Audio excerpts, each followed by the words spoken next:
Okay, Bobby, the face-off puts Charlie Lundeen for Southwest in the purple against Bill Zivick for the Packers of South St. Paul. And the Southwest Indians get possession. The puck shot in by Hackett. And Housley, this is Phil Housley, bringing it back to the net, dumping it up the left side. It's deflected to the left winger, Ted Mosso.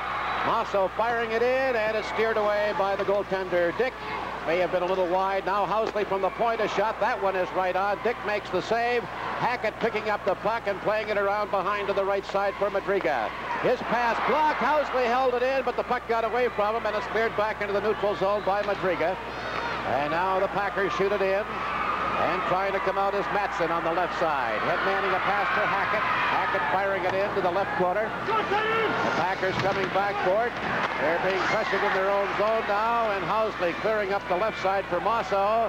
Mosso dumping it to center, and it's picked up in the neutral zone by May. But now his pass is picked off, and the Packers have a chance. Moving in on the left side. Housley into the corner. Taken in against the boards, tied up by Madriga. The puck fired around behind, centered in front, and broken up in the slot area. And the puck is cleared out by Madriga to center ice. Burns feeding to his left, and off a skate, and the Packers clear it back down the ice. The Indians coming back forward, and it's across the goal line where it's picked up by Mavison, and we've got an icing call. There's a break in the action with the score, Southwest nothing, South St. Paul nothing. Watch closely, and you'll see the evolution of the long-distance sales call. Reach out for business. Call long distance.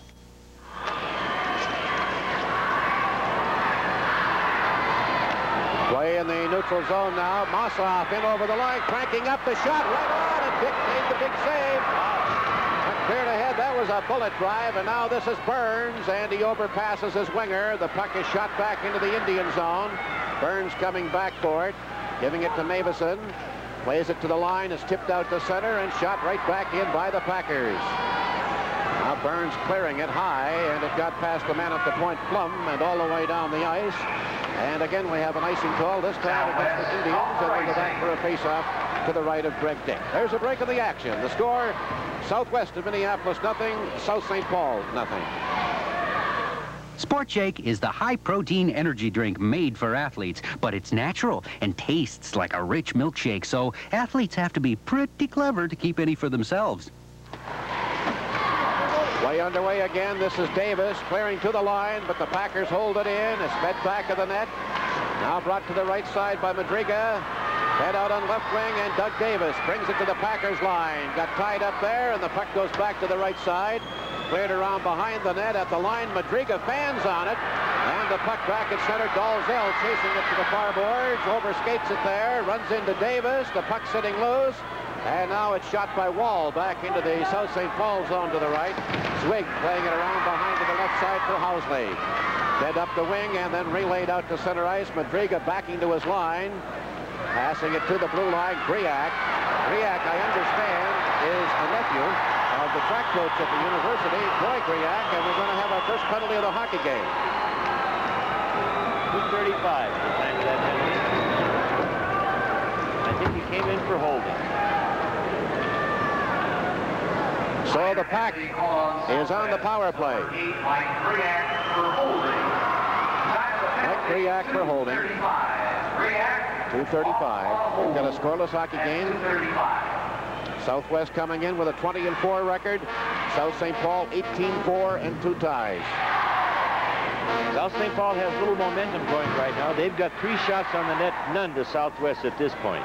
Now the puck goes out of play into the penalty box area from the face-off, and they'll do it again. Herbie, the Packers have been forechecking a little bit so far, getting right on the man. Well, that's always been a trademark of Dougie Wood's team, Bob. They're a very aggressive forechecking hockey club. From the face-off, the puck brought in by the Packers, fed to the left side for Larry Housley. Back to the blue line now for Zwig. Zwig feeding to the right side. Mossoff's shot is deflected off the stick of Lundeen and out of play behind the Southwest goal. Well, you look at young Lundeen. There's the fifth brother to play in the state tournament over just the recent years. I think this is the last one, too, isn't it, Herbie? Yes. The last of the Lundeens. Of course, Mr. Lundeen passed away at one of the sectional games. A very tragic event. Yeah, I was going to say, it's just too bad that he can't see this game because he loved hockey. Yes, he was a good athlete at the University of Minnesota, Bob. He was an excellent baseball player, but he was also a good hockey player at one time. Good hockey player. The Indians clear it from the faceoff. Svig at his own blue line, sliding it to the right. Mossoff falls. Lundin plays it ahead, and it's broken up inside the blue line. And the Packers on the left side now coming back on the attack, and offside coming into the southwest zone. And they'll take it back outside for the faceoff. Tell you something I've noticed so far, that whenever South St. Paul has been able to get out of the zone, they're coming out with all three men, so they're very much aware of where their partners are on the ice. Civic out to center against Burns on the faceoff. And the Packers get possession back at their blue line. Now, I don't have a number 14 on my program. Can you guys help me out there? The puck is shot in as the Packers keep it in from the blue line, and broken up nicely and cleared out by Burns at center ice. And the Packers have to come back with 1:05 left in the penalty. They've got it listed as Stiles. Tom Stiles. Oh, I'm sorry. I mean for South St. Paul. I don't have a... Oh, it's Stiles. That's right. Okay. Tom Stiles. Tom Stiles. All right. Face-off upcoming in the southwest zone to the left. 58 seconds remaining in the penalty on Mike Griak. No score in the hockey game. They've played 3 minutes, 38 seconds. But so far, it's South St. Paul's game at this point, without any goals. But they've controlled the flow of the play, and all the faceoffs have been down on this end and the southwest end. Madriga bringing it back to the southwest goal, playing it off the near boards, and it's held in, and at the point, moving in, Stiles runs into Madriga. The puck fed back to the blue line, and here's a chance and a save. And a good save. Good save there by Dick. And here come the Packers holding it right in, a centering pass, and again, a big save on Civic. And the puck is cleared down the ice. 30 seconds still remaining in the penalty. Stiles overstakes the got it in. And Civic dishandled the puck. At 11:08. And that always happens. Number 11 unassisted.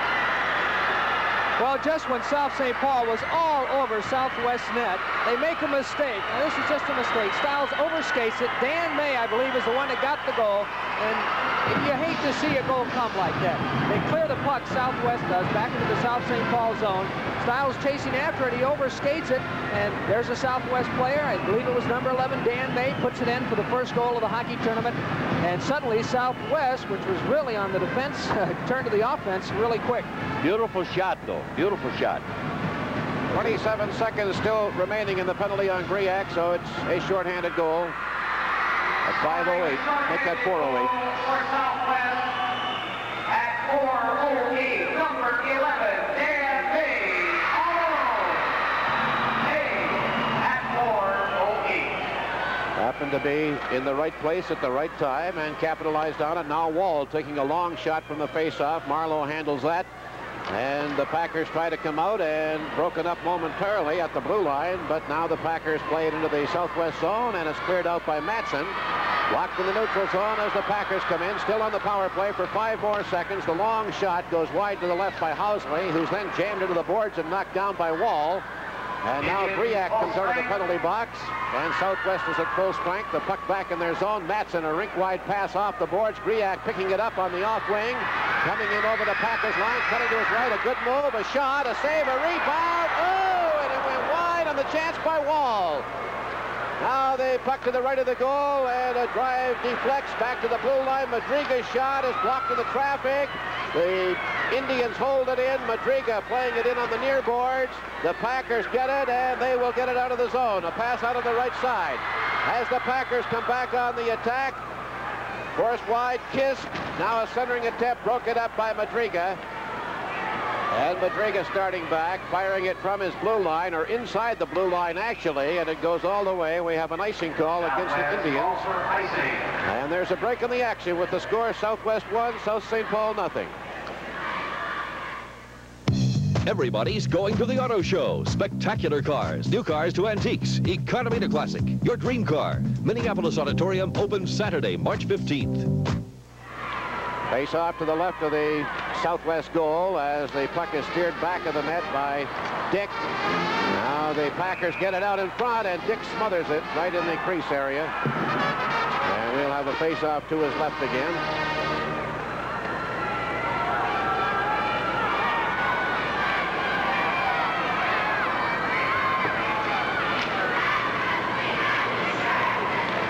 Played ahead by Kist, and the Indians come out on the attack. Lundeen in on line. May whistling a shot that's off the glass. Sabaski clears it out. I thought over the line. Yes, they are calling the offside. It was shot back in, trapping the forwards. And we'll have a face-off back outside the Packers line. Looks like that young May can shoot the puck out. He sure can. Now here he comes again. Plays it in back of the net. It's cleared to the left side by Flum. And now Lundeen forcing the play back in the zone. In the left corner. It's fed back off the boards to the right point. A long shot by Mavison, and it's blocked and smothered by Marlowe. I like those kind of shots sometimes because the quicker you pull the trigger, the more you catch the goalie off guard, and those are the kind that sometimes just pop their way in. The Lundeen line staying out. Apparently for Southwest. Masso, Zivic, and Kroos. For the Packers, the puck comes to the line. Mavison holding it in, playing it back. Now the Packers trying to clear it, but it's knocked back into the zone by May. Back of the zone. Going to the right side, Zwig. Check. The puck is brought back of the net again. Southwest doing a fine forechecking job, but now it's cleared to center ice, and here come the Packers in for a chance. Zivic tried to center. It's deflected back of the net by Mavison. Zivic chasing it to the left side, feeding the point, but it's broken up by Lundeen. Down the left side, Charlie Lundeen tried to get around Housley. Now he gets the shot off. He failed the first time, but he retained the puck, and he shot it wide. Now Mavison lost it in the slot area, and the Packers attack. In on the left side, a bank pass picked up. Bosso moving in, putting it in front. Oh, a great chance by Krause, and he couldn't get enough foot on it. A drive from the point, and that shot goes wide. It's hit in the zone, and now it's fed out by Madriga. And cleared down the ice. It comes right to the netminder Marlowe, so there'll be no icing call. Zwig rounding his net with the puck, going to the right side and dumping it. Picked up by Matson at the Southwest blue line. Cross to Madriga, headmans to Burns, coming in on the right side, and he skated off, and it was offside. We have two Southwest players lying on the ice, and there's a break in the action. The score, the Indians 1, the Packers nothing. Unsurpassed strength is one reason why TCF is a thrift leader. Highest rates in town, too. Now that's icing on the cake. Little hockey tie-in there, eh, sports fans? Puck is shot into the Packers zone, back of the net. Anderson clearing it to the right side. It's knocked back into the corner. And Love fell there. It's brought back of the net. Anderson playing it off the near boards, picked up, and the Packers are on the attack with Mossoff in over the line. Oh, a great move, backhand shot! Oh! Gary Mossoff! Great move to get by the defender, and he went in and he scores at the backhand. 7:40. You won't see a prettier goal than that. Watch this, just all individual effort. He's got a defender in front of him, and he gets by him, and look at that beautiful shot from upstairs. Herbie, you can't find a better effort than that. There's no question about it. Young Mossoff makes a great play, takes the inside, pulls to his backhand. Excellent play. Got the slow part, the short side. Great individual effort, Bob. Gary Mossoff ties it up at 7:40. It's a one-all hockey game. From the face-off, they puck back to the Southwest blue line, driven down the ice by Mavison. Brought back of the net, Anderson playing it to the right corner, going after it. It's fed up the boards. Packers still trying to come out. Two men go down, one from each team as the puck is held in the zone by Davis, but now the Packers getting it out to center, and it's brought back in by Kist. Plays it around behind on the boards. And the puck is fed to the left side for Larry Housley, going to his right, tapping the puck over. It's fed to Mossoff at center ice. Mossoff in over the line. He's got a man trailing. The pass to Housley got by him, moving in from the point. Here's a shot. There it is. There it is. And I think it was deflected, but maybe batted in by a hand. It was. It looked to me, Al, that Larry Housley, number 11, deflected it, but what are they going to call? Offside? It was batted in. Here's the shot was replay. fired by Plum from the point, and a man cruising in front deflected it either with his hand or with a stick over the shoulder. I believe it was number 11, Larry Housley. It was a high stick. So the goal is disallowed, and the score remains 1-all. All right, you see Housley out front, and the shot is taken, and it just deflects off of his stick. It was a tough call on the referee, but he called it right away, Al and Bob. So, you know, it's a tough call. But he was on it, made a very, very gutty call, I guess. Good call. Apparently, Dougie Woog wants to question that call. Bob, why don't you recap that rule for some of the fans who aren't that familiar with hockey? Well, you know just something? Exactly what the I'm call not was. really that familiar with that rule myself. So some of the things that happen in a tournament are things that we don't see during the year. But when you get down to a tournament, they call everything very, very tight. But we'll work our way through those things. Now the puck is shot in from the faceoff outside the southwest blue line. Madriga in the right corner, head manning on the play, getting it back from May. Now puts it out to center. It's cleared back, and Matson falls, and the Packers shoot it in to the right of the goal. A race for the puck along the near boards, and the puck goes loose, still along the near boards, and finally Lundin feeds it across on the left. He cleared out by Kiss, picked up by Hackett, who spins outside the blue line, gets by one man, now feeds a pass to the left as they come in. A long drive is wide by Kiss. It rebounds out along the left boards. May forcing the play back. Housley coming around behind the net. And here comes Bill Housley at center ice. In over the line to the left circle. A centering pass, a shot. Oh, and a fine save there as Dick came over to meet the shooter. Stopping the shot in front. Kiss clears it away to the near boards. A drive by Housley goes wide to the right. It's in the left corner. Fed back to the point by Sobaski. It's loose there, and finally it's picked up by Hackett. He's got May with him. The pass to May. In over the line. A return pass is blocked by Housley. May gets it again. Out in front of the score. Lundin. Charlie Lundin steering in May, centering pass right at the front edge of the crease. And Dan May, who had 14 assists during the regular season, didn't give up on this play. You'll see the puck bounce off the defenseman. He comes up with it again, puts it out front, and there was Lundin. Nice individual play, and heads up, Irving. I thought May showed a lot of poise on that, Bob. He didn't panic. Tried to make initial good, smart play. Got his own rebound, so to speak, off the defenseman's pads. Poise, patience, made an excellent hockey move. 9:29, time of that goal. Just over 5 minutes remaining in the first period. It's 2-1 for Southwest as the puck comes back in the Southwest zone. The Packers trying to get the equalizer again. A centering pass, and it's cleared away by Clencher. Got around behind by Mavison. Banks it off the left wing boards. It's fed to Burns at center. Burns in over the line, sliding it to the right for Leary. And the shot goes up on the play. We'll have a face-off in the circle to the left of the Packer goal. That is, Southwest has not had all that many shots, maybe 5 in the whole game so far, and they've got 2 on the scoreboard, and they're very good with the stick.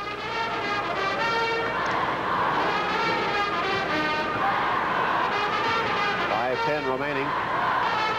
Charlie Lundin from Dan May, the official scoring play on the second Southwest goal. And now the Packers coming back at center ice. In across the blue line, play is forced to the far boards and broken up by Clancher. Puck shot around behind the net. And on the near side, it's Mosso coming out in front to Zivik. A shot, a save, and the loose puck is cleared away and out to center and on down the ice. As Love managed to get a stick on it and get it out of trouble. Now South St. Paul, a pass coming astray back into the Southwest zone. Love has it again, puts it out to Burns at center. Burns is center man. A return pass is too far, and it's cleared back into the neutral zone by Stiles. And the Packers come in again. A centering pass. It comes right through to the goaltender, and Dick sweeps it away to the right side. And now Mossoff trying to control the puck as it's deflected up in the air. It goes back into the corner to the right. And we are going to have a face-off to the right of the South St. Paul goal. There's a break in the action with the score 2-1 for Southwest. Neither rain, nor snow, nor sleet, nor hail can stop a salesman from making his calls by long distance. 4:15 remaining. That thought the save by Greg Dick was fantastic with the glove. On the face-off, the puck is out to the left point.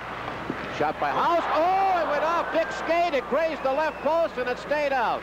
On the far side, the Indians trying to clear. The Packers try to hold it in, but it's knocked into the neutral zone. And Mossoff plays it back in off the boards. Good hit throw in there. And the Southwest Indians get it back out to center. There's going to be a penalty here probably for boarding. Probably for boarding.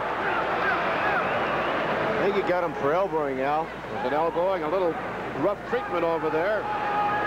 11-14. Number 7 in the white, 2 minutes for elbowing. Mossoff getting it for elbowing, and the recipient was Davis. Minor penalty called on the Packers, number 7, Gary Mossoff for elbowing. Now let's see what Southwest can do in the power play. It's their first chance. Mossoff. This could hurt the Packers, maybe. At 11-14. Yeah, he had No doubt about that call. little elbow in there, I'd say. Now Madriga putting the puck out to center ice. Hackett carries it across the Packers line, gave it to Lundin, but it's broken up, and it's cleared by South St. Paul. Madriga skating it down, back to the left of his own goal. Cuts through the slot, drops a pass back, and picking it up, Mavison comes to center to Hackett across the line, moving in through the slot, shoots, he scores! Hackett firing out of the right circle, and Beanie Marlowe with a high shot to make it 3-1. Doug Hackett on the power play. At 11:39. Hackett had the puck, came across his blue line, looked around to see if anything else was happening, and just took the shot himself. He had it all the way. It looked like that went up off a defender.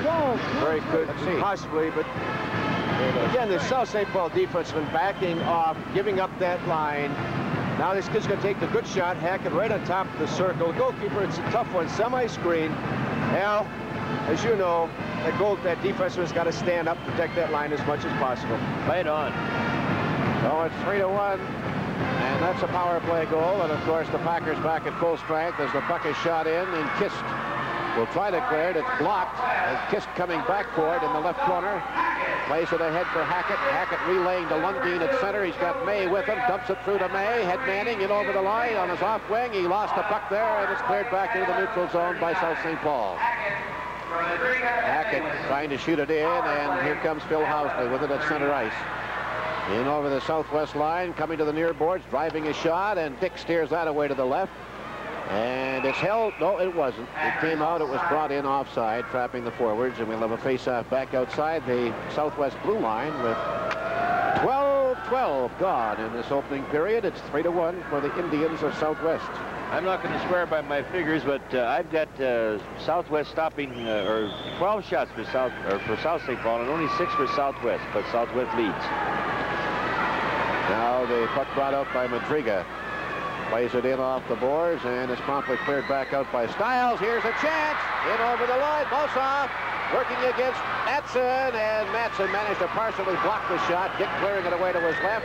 Puck is fed out to Burns. A relay to the right for Leary, and he couldn't get it, but now he works it away from one man. Puts it in front. Here's Burns. Very right in. He scores! Danny Burns to make it 4-1 at 12:40.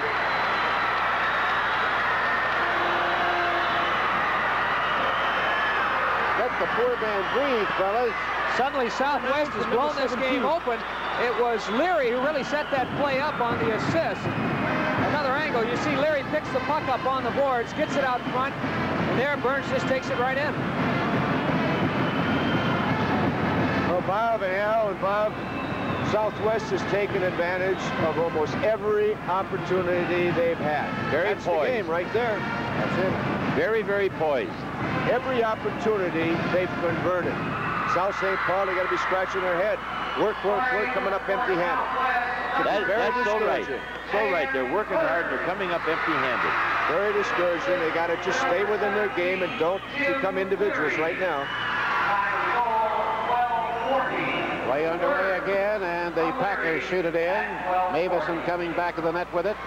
Banking it off the right side, but it was picked off, and now it's tapped out to center ice by Wall. But he had trouble getting around Housley to get to the puck, and now it's broken up by Griak. Griak tried to get it out in front and does eventually, but nobody home, and it's cleared back into the neutral zone. Kist shooting it in. Brought back to the net by Stig. Stig shaking off one check, now turning, playing it around behind to the left wing side as the Packers try to get something organized, but it's broken up by Mavison. Puck still in the zone. Wall battling for it.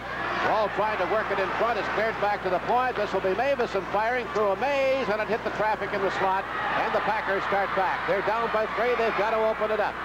It's played in by Housley, and out comes the goaltender, Dick, to clear it away to his right. And knocked back to the blue line, and it came out to center before Sebaski could get it. Back in the zone, and now it's cleared by Stiles off the boards to center. And we have a collision, and it's shot back in by Davis. And Lundin throwing a check in the corner there. The Packers try to come out. It's held in, centering pass, and it's cleared away into the neutral zone and broken up there by Madriga. Madriga along the near boards, battling for possession, takes a bump from Plum, and we've got a lot of pushing and shoving down there. We're going to have a face-off. 49 seconds to go, and then this period will have had it.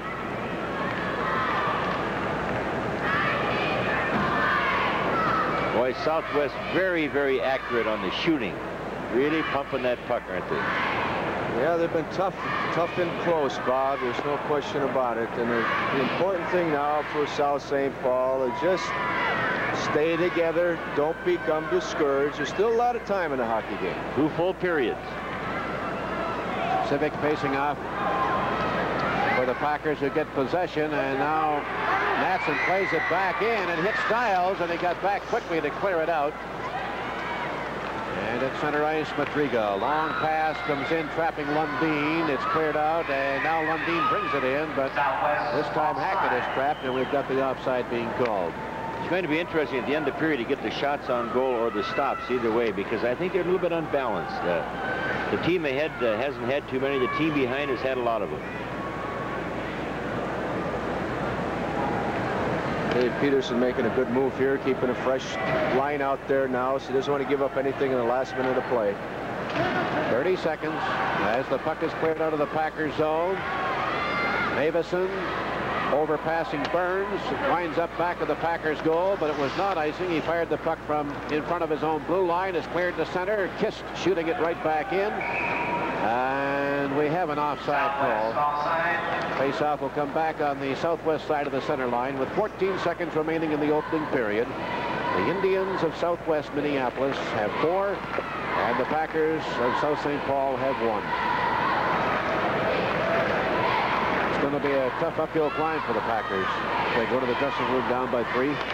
Puck back in the Packers zone, cleared to center. Mavison backing up, and now a long pass out of the reach of Burns, comes into the Packers zone. It's cleared back down the ice. It got by Kist, declares the horn, and that's the end of the first period here in the St. Paul Civic Center. What an exciting period to open up this tournament with, because I tell you that both teams are not playing tentative at all. They just went right up and down the ice. In Southwest, every single opportunity, as Herbie mentioned, that they had, well, they made good of it.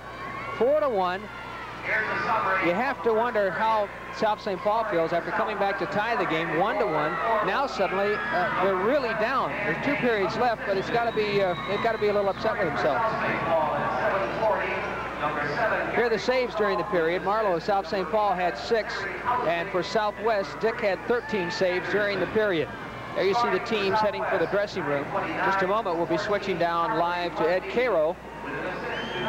Try to find out just exactly what went on during that period. He'll try to grab one of the coaches as they go to the locker room. Well, I'll tell you, we mentioned earlier that South St. Paul had all the shots. Southwest only had 6, but they got 4 goals. And doesn't that happen a lot of times, Herbie? Well, there's no question. Okay. It happens. Sorry, our communications are a little poor. Dave Peterson, kind of a luxury at this point. What do you tell your kids now?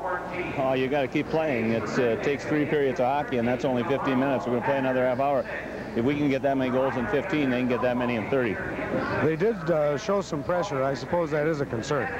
Well, they're a very quick club, and they came very hard. It's just that we haven't get a couple goals near the end of the period, which broke it open a little bit. But there's a lot of hockey left in. Okay, Dave. Thanks very much. Bob, back to you. Well, that's the end of the first period. The score: Minneapolis Southwest 4, South St. Paul 1.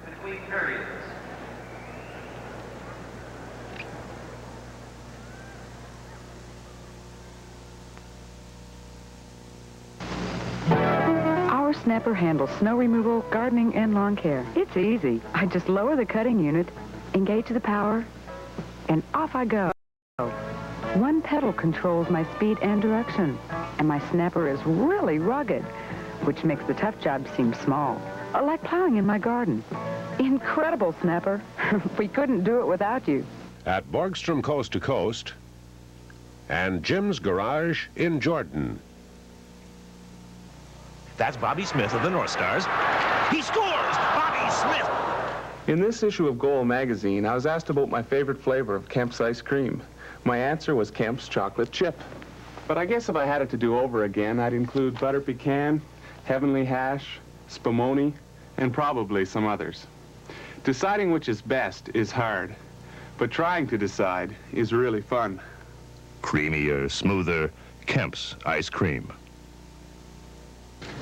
These days, Americans want good mileage and good value, and Ford's doing something about it. During Ford's Fuel Economy Celebration, make your best deal on a new 1980 Thunderbird, and Ford will send you a check for $500. Buy a high-mileage new Fairmont and get $300. Just take delivery by March 22nd. Ford's really putting its money where the mileage is. How old? Where the mileage is. Oh, you caught me in the middle of my morning routine. You know, I get a fresh start every morning with these. And with these, Kotex Light Days panty liners. They're a delicate kind of feminine protection to help you feel morning fresh anytime. They're so soft and light, they're comfortable enough for every day. Kotex Light Days panty liners. And new Kotex Light Days deodorant panty liners. Try them for morning freshness anytime.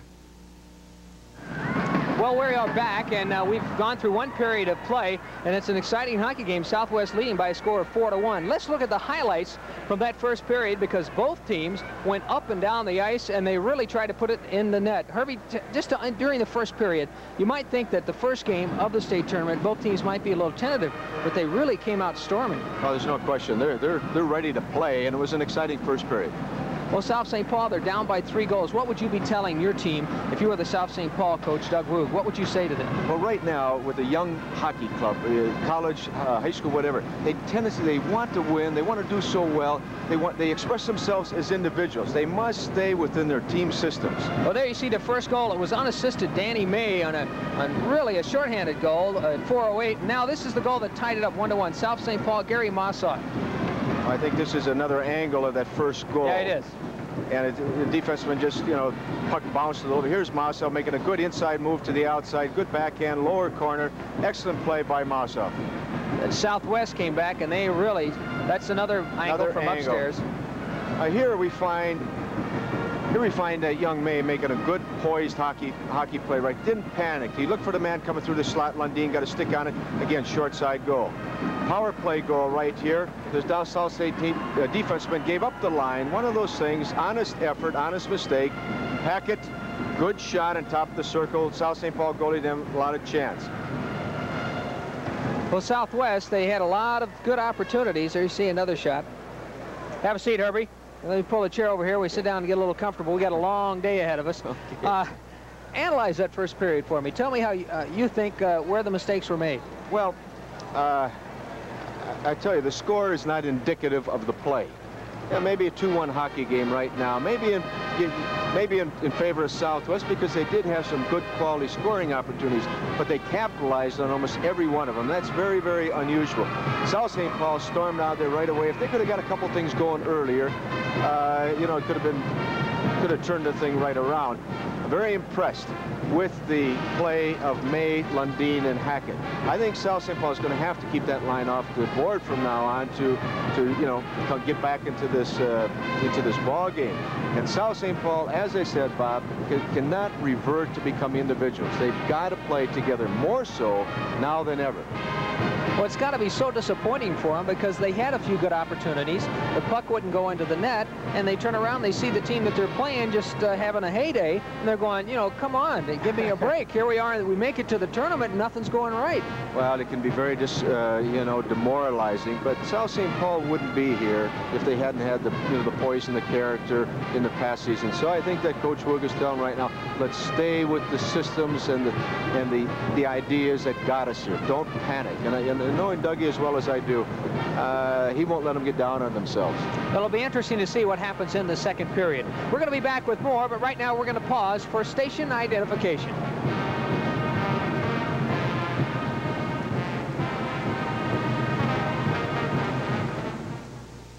Comfortable motoring in a family-sized car is not a thing of the past with a Delta 88 from your 5 Twin City Olds dealers. Go from Klein Olds to Canada and back on a single tank of gas, or from Lindahl Olds on a North Shore tour without a gas stop. Ride from Lupient Olds in St. Louis Park to St. Louis, Missouri non-stop. Go from Royal Olds in St. Paul to Chicago and have a third of a tank left over, or all the way from Bob Ryan's Oldstown to Wyoming. Your Twin City Olds dealers have a Delta 88 for you.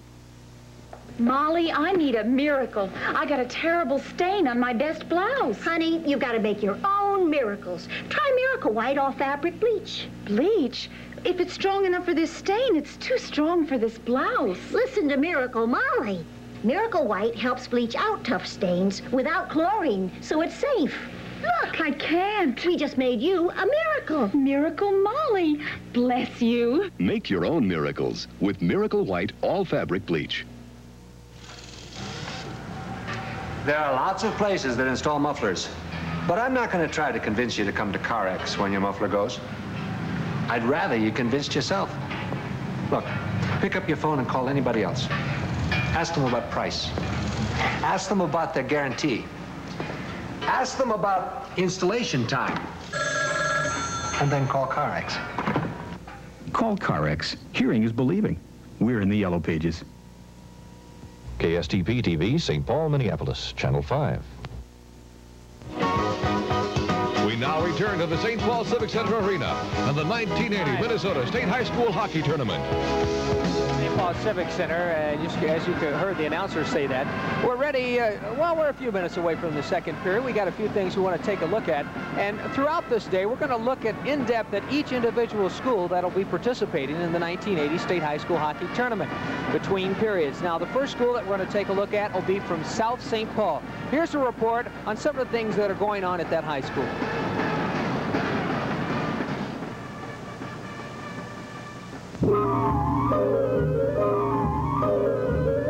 South St. Paul is a unique first-ring suburb which blends the old and the new, tradition with change. South St. Paul provides big city benefits in a small-town atmosphere. Located on the Mississippi River, it is served by 2 major highways, rail and air service. South St. Paul offers a neighborhood style of living comprised of well-kept homes and yards. In addition to 2 modern high-rise units for its older citizens, the world's largest stockyards are located here with the new Livestock Exchange building.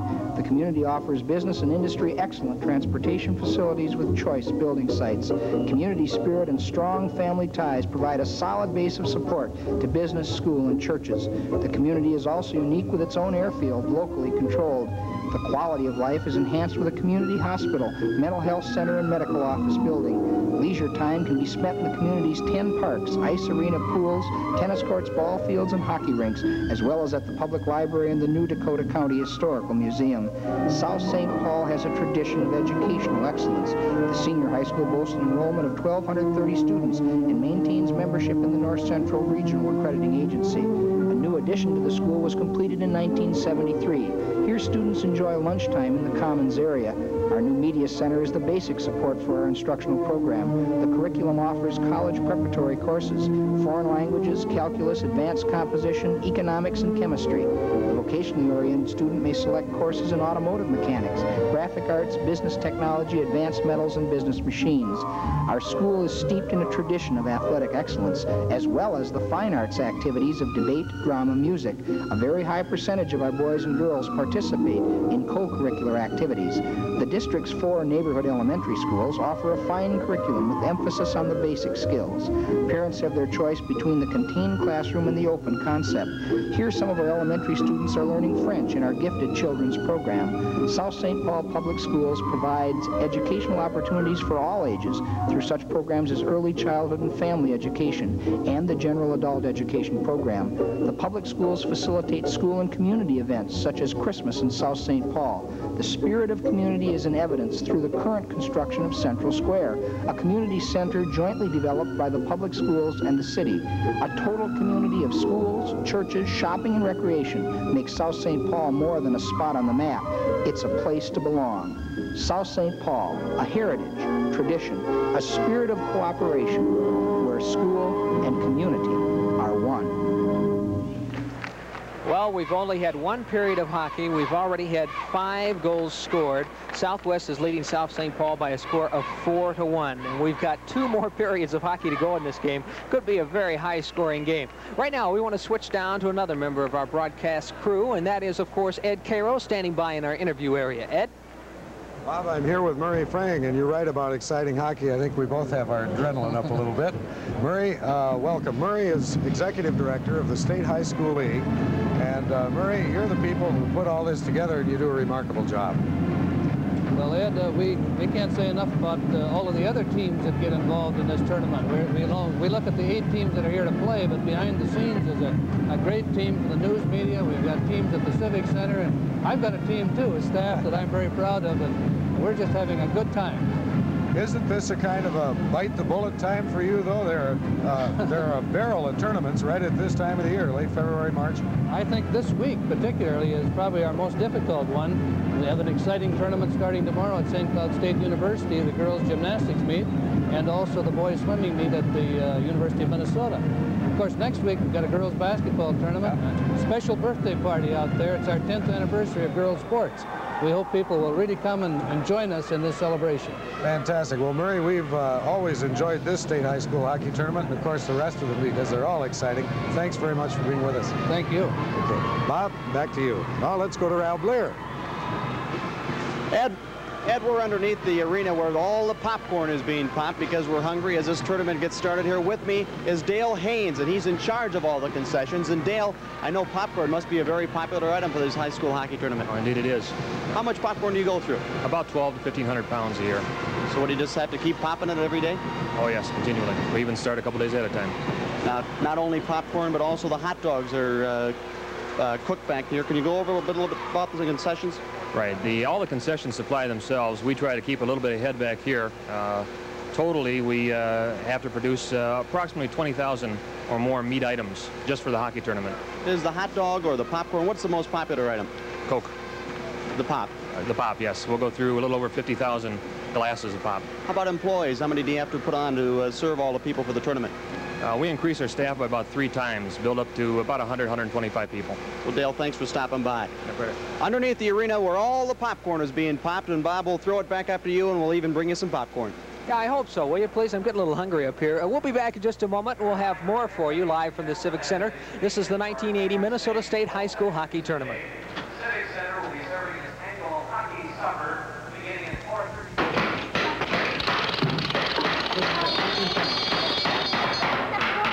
If your floors have to take a beating like this, you need Aerowax. Aerowax keeps floors looking new longer because Aerowax has dual polymer protection to give you the shine that fights wear and tear. See? Oh, that's why you need Aerowax. Aerowax with dual polymer protection keeps your floors looking new longer. Say, what kind of career are you looking for? I wanted a career where I could help people. I wanted to work with a doctor. I was looking for training that could last. And I found it in a highly skilled allied health career. It's exciting working with a doctor. Minnesota Institute of Medical and Dental Assistants Incorporated can train you for a rewarding career as a medical or dental assistant. Call for our free informative booklet, 3 Reasons Why. Call now, 374-2742.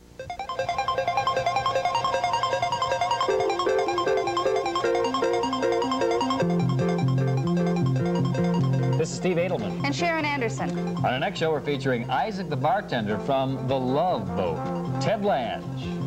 Also, we'll tour a food co-op in St. Paul that's run by and for senior citizens. Also, Detective Harris from Barney Miller, Ron Glass. Join us at 9 a.m. for Twin Cities Today. Here are examples of how the family health care policy from American Family Insurance made medical bills painless. The family health care policy is a major medical plan with co-insurance features and a selection of benefit limits and deductibles. With our lowest deductible and high enough limits, these patients paid only $125 of covered expenses. American Family Insurance. Your American Family agent is a family insurance specialist. See the yellow pages. Just moments away from the start of the second period, and Herb, I'd like to ask you to explain the goal that was disallowed on the part of South St. Paul that would have made it 2-1 in their favor. Well, I thought it was a big change in the momentum from that point, Bob. Shot from the point, from the left point. You know, the referee had to make a good call. It was a shoulder thing. If they allow it, South St. Paul 2, Southwest 1. Southwest goes right back and scores, turns the game around. A big change in the momentum of that first period. Well, let's go down to the ice. We're about ready for the start of the second period. Both teams are back on the ice and ready to go. In South St. Paul, they have a big job in front of them, Bob Utek. Yeah, they got a big job, but high school hockey, Herb and I have seen a lot of games in high school tournaments, and you can be down 3, 4, 5-1, and things will change in a big hurry. So this one is not over yet, guys. All right, the second period is underway, and the puck is in the neutral zone. Poked in across the St. Paul Packer blue line, and now brought out on the near side. Civic across the line, feeding to his right, and the shot by Kraus goes back of the net. And on the far side, the Packers holding it in, at least momentarily. Cleared to the line, held in again. Is Housley moving right in? He shoots. Oh, what a big save by Dick. And here come the Indians. It's fed out to center ice. May in over the blue line on his off wing to the right corner. Tried to put it out in front, but Housley deflects it back of the net. May after it, feeding the point. The shot for the point, and deflects it by Lundin, and he's wide to the left with it. And South St. Paul trying to hold it, get it out, but a shot is grabbed and held by Marlowe. And we'll have a face-off to his left. And apparently Southwest is not going to sit on that 3-goal lead, Herbie. Now, see, there's a big break in going against South St. Paul right now. A great scoring chance right away in the first 15, 20 seconds of play. They get that one, gives them momentum, gets them back in the ball game. They came up empty-handed. They cannot come up in too many more of those, Al. They got to capitalize. Puck back in the neutral zone, and overskated by Love, but carrying on Burns, feeds it to Love on the left. He's all alone. He's in heavy traffic, a collision. Good check. And Love goes down with Plum, and back comes South St. Paul. The puck shot into the left corner. Mavison comes back to the net, lost it at the back of the net there, but it's fed ahead on the left side by Kiss. Will it get out? No. Stiles will hold it in, taps it into the left corner. Kissed again. And Kist's pass deflects. It's going to be held into the zone, and it got away. Dickmeyer unable to keep it in. It's back to the South St. Paul line, and now a long shot from the center zone by Stiles is turned aside. And on the left side, Love steering it back to Kist. Headman's to center for Burns, and his pass is off the mark. It's cleared back out by Housley. Losoff was unable to get it loose, and it's knocked back in, trapping the Indians offside. We'll have a face-off back on the South St. Paul side of the center line. A break of the action with the score, Minneapolis Southwest 4, South St. Paul 1. The #1 favorite chicken noodle soup, Campbell's. It's been making a nice difference in the way people feel for years. Face-off coming up to the left of the Minneapolis Southwest goal. A little shot on the net while we took that break gives the South St. Paul 15 shots on the goal so far in this game, and yet they only have 1 up on the scoreboard. From the face-off, the puck going back into the corner, knocked back of the goal, and this is Matson coming to the left side. Playing it up the boards, and Wall relays it in. Puck winds up back of the Packers goal, but we have an icing call. There's a break of the action. The score, Minneapolis Southwest 4, South St. Paul 1. Miracle on Ice, the victory story of our Olympic hockey team. Normally $250, but only $150 at TCF, with a $50 going to U of M hockey program. Who is that handsome brute? Hey, what about the U of M hockey program, Mr. Shaver? That Giel is really the entrepreneur. All right, Griak tipping it ahead. Wall unable to reach and get it back as they keep it in, and a centering pass by Sobaski is broken up. Puck cleared back out to center ice, and now shot in again as the Packers go after it. Matson tied up by Sobaski, and let's see what happens here as they come back to the net with Madriga feeding it ahead, and it's steered on out to center by Wall. Back into the Packers zone. Zwig coming back for it. Big back of the net, playing it off the far boards, and it is still in the zone. Held in now by Wall. Wall feeding the point. A shot by Madriga, hit the traffic in front. It's still there. Davis couldn't go anywhere with it. From the point, Matson lost it. It's cleared to center ice. Griak dropping it back to the blue line for Madriga. Pass off the boards on his left, comes right through to the goaltender, and Marlowe clears it away to the right corner.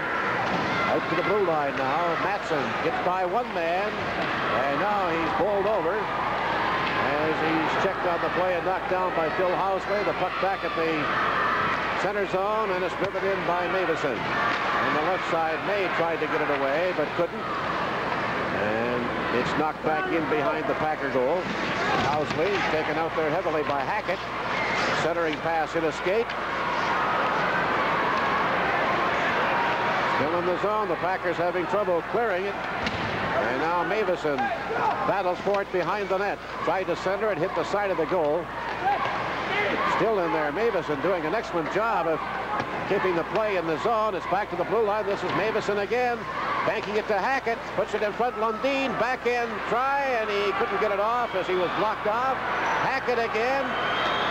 The Indians have the pressure on. Hackett was tied up. Lundin takes it over, centers it, and it's picked off finally by the Packers. Cleared to the near boards, and they get it out to center ice.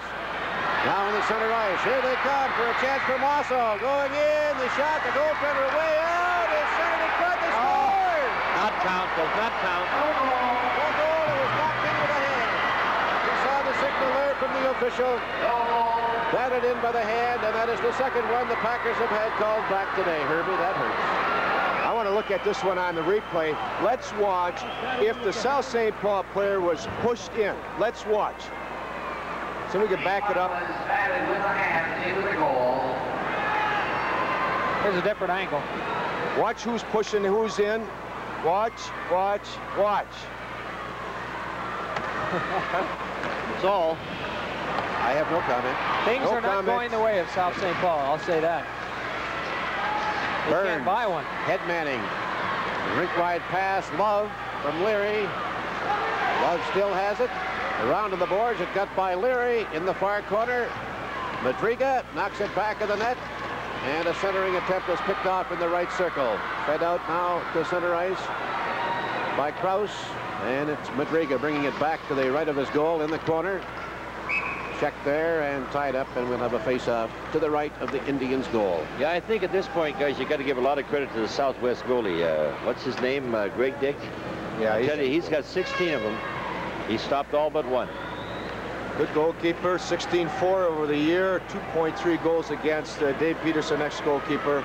As I said at the outset, Southwest has always had the good goalkeeping. Dave Peterson, the East Sider. I think you're going to see a lot of good goaltending in this tournament, fellas, from what I saw in the practices here the last 2 days. From the face-off, the puck is held in momentarily, but now it's brought out by Southwest. Matson battling in the slot area and loses it there, and it's cleared out off the near boards. Leary, his pass picked off. And is there going to be a penalty there? Yes, there is. Stiles is pulled down, and so the Packers will get a power play chance. The penalty will come at 5:11. And Southwest will be shorthanded for the next 2 minutes as Danny Burns sits it out in the penalty box. Good opportunity, Herbie, for South St. Paul to get a goal and get back in the game. Yes, Bob. That's a look at the penalty there. South St. Paul's got to capitalize. They got to take advantage of a few breaks. They've got to get back in the ballgame. They can't be missing these opportunities. Power play pack from the face-off to the left of the Southwest goal. Packers get it out in front. Housley steering to the far side. Oh, and it got away from the man, and Lundeen clears it out to center. And that was the opportunity Herb talked about. Pass picked off to Lundeen. Offside. I've noticed so far, guys, that the hitting has not been as intense in this game as you usually see in a state tournament hockey game. Well, I think they both have a lot of respect for one another. Yep. And they don't want to get caught giving up a lot of power play opportunities and, you know, what have you. So I don't think they just want to hold back. Just respect the other team's strengths. It's 4-1 for Minneapolis Southwest, in case you just looked in. And back they come in now. Stiles for the Packers. Broke it up nicely. Brought back of the net by Kist. Kist runs into some heavy going behind. Comes back to left side. Feeds a pass to the blue line. And this is Hackett. In over the line and lost it to Stiles. Puck is picked up. This is Housley starting back. Knocking it in as he ran into Lundeen. Mavison back in the right corner, banking it around behind on the boards. Hackett relaying it with a golf shot off the wall and down the ice. Right around behind by Stiles. Mussolf puts it back in the net. Gary Mulsoff, who has the only goal for St. Paul. Now out on the right side, Phil Housley moving in. Slot, shot, blocked. And it's held in. Here's another chance. Oh, and a great big save there on that close-in drive by Zivic. Good goaltending.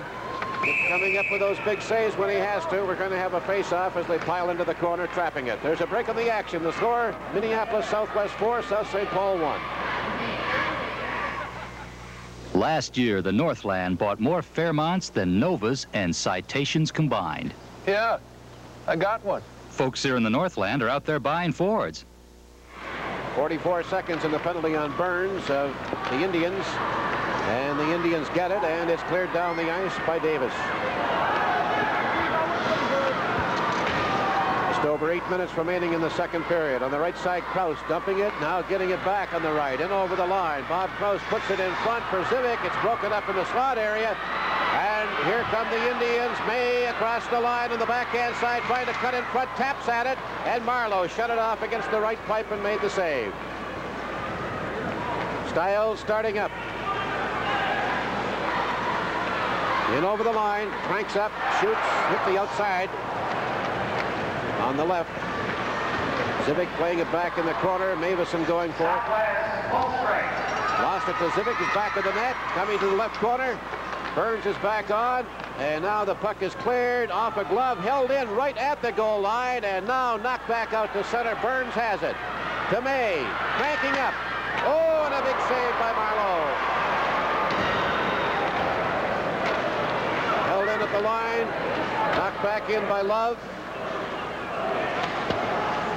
Stiles playing it around behind. Now the Packers down by 3 still, fighting to get back into it. Zivic get over the line, and he's sandwiched and knocked down on the play by Madriga. Love to Burns. Tips it out, picked up, carrying on over the line. Matson cranking up, and his shot goes wide to the left. As it deflected off Dolby, and the Packers clear it out. It's batted down the center by Madriga, and he drills it back in. 6:45 remaining in the second period. 4-1 for Minneapolis Southwest. The puck at center, played back in by Matson. Swig bringing it back of the net. Banking it off the right wing boards. Cleared out by Dickmeyer. Puck comes back to the left of the goal as Mossoff ran into Matson going for it. Now in the corner, Larry Housley.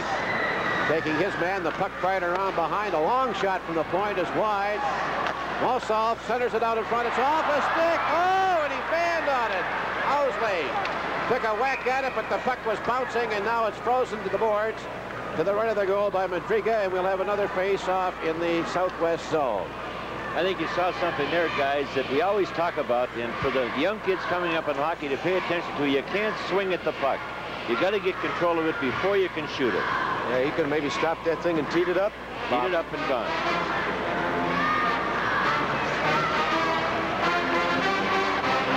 Now the puck is held in at the blue line, but the Indians clear it out. Pass too far for Davis. Housley putting it back out of center. Larry Housley checked there by Mavison, who fell. The puck is knocked into the zone, and we have a stoppage of play. Mavison may be injured. Mavison colliding with Larry Housley at the center line.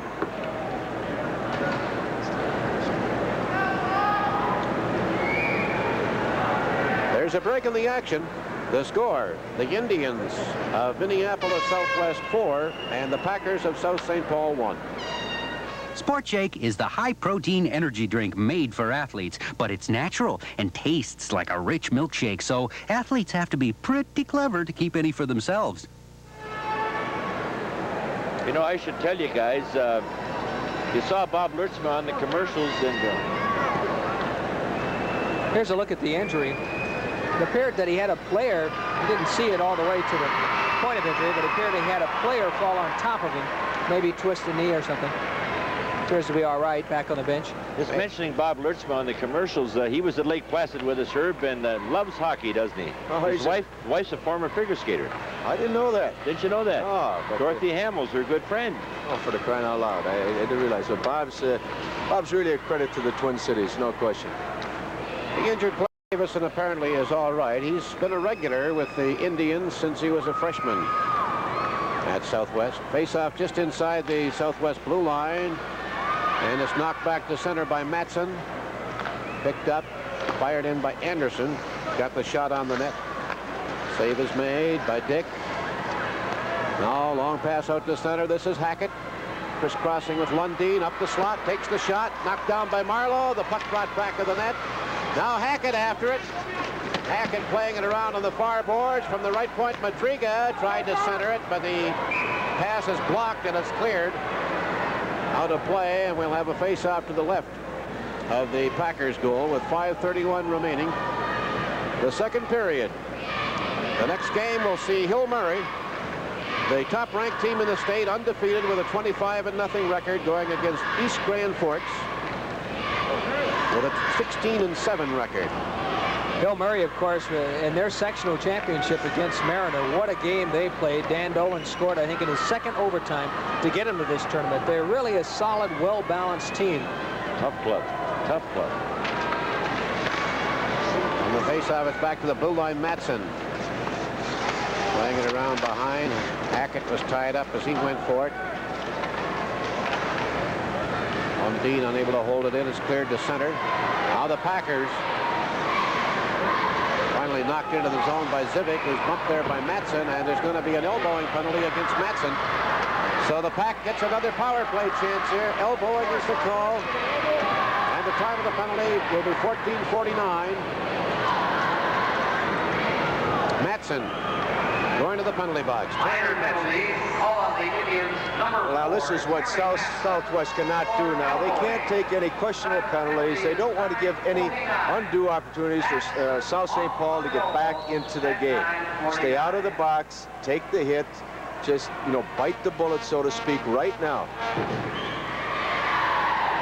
South St. Paul's got to start capitalizing them, because Southwest appears to be getting stronger as this thing is going on. They shoot so well. Kist clearing. Housley. Bill Housley at center ice. Broken up, knocked off Mosso's stick. The puck back in the zone, and this will be Stiles.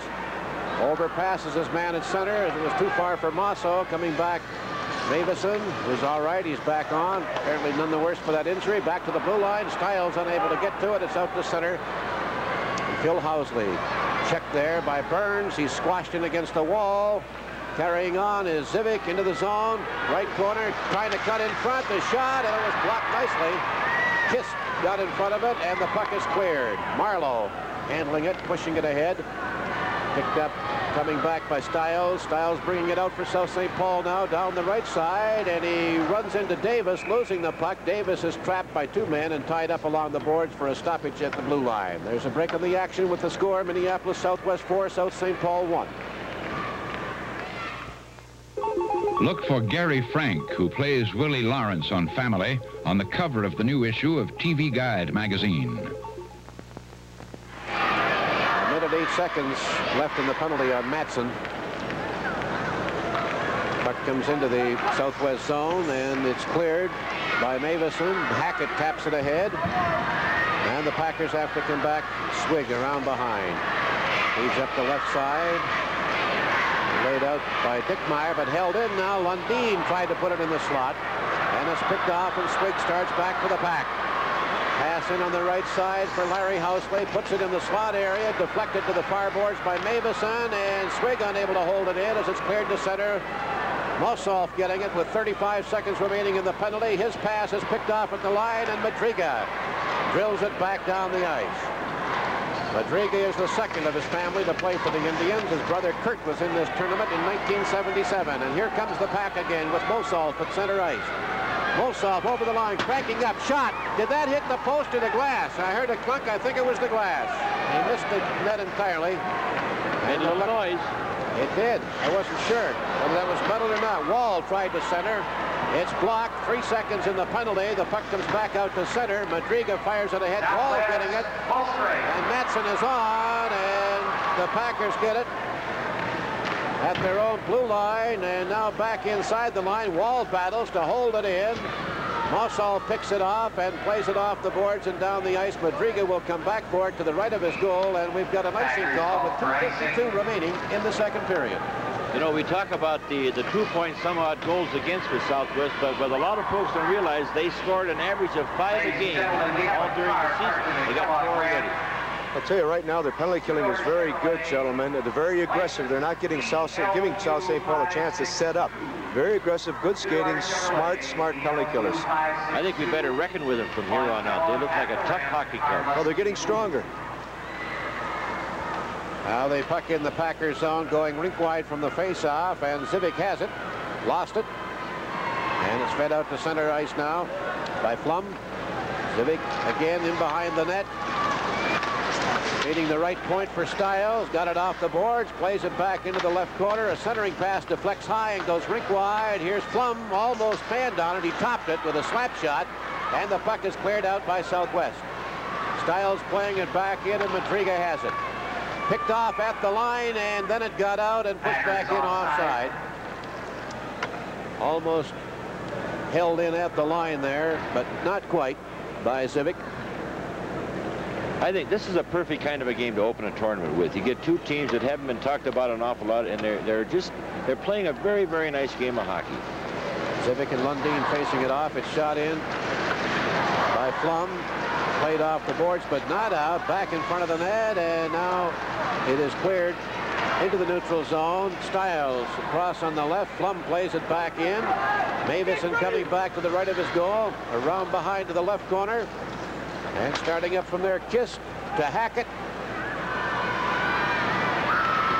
In over the line, a long shot off to the right of the net. Hackett chasing after it. He works. Boy, he's a tiger out there. He kept right after that puck. Lundin tried to center, hit the side of the net.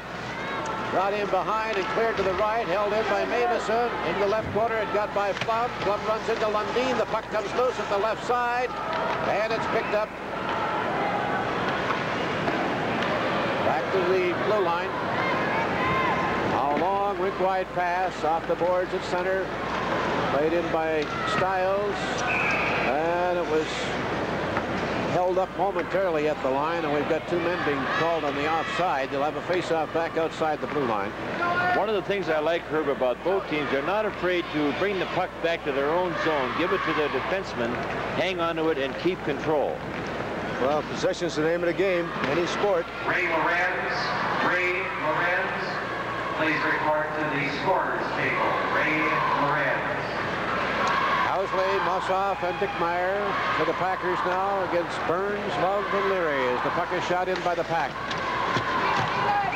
Some hard checking there by Dickmeyer as he ties up Madriga, and we'll have a face-off in the Indian zone to the left of Dick. 1:09 remaining in this second period. Bobby Bruce, don't you wish you'd have played this game as a youngster? It's a great game. There's no doubt about it. I just can't help thinking that Doug Woog and his South St. Paul Packers, if they don't get a goal in this period, it's going to be a long way to come back in one period, 3 goals. That's for sure. It's a great time to get him right now. Well, that's why Southwest will be very determined to keep him off the board. Phil Housley moving in. Oh, collision there as he and Madriga come together, go down. Housley getting it again, fanned on it.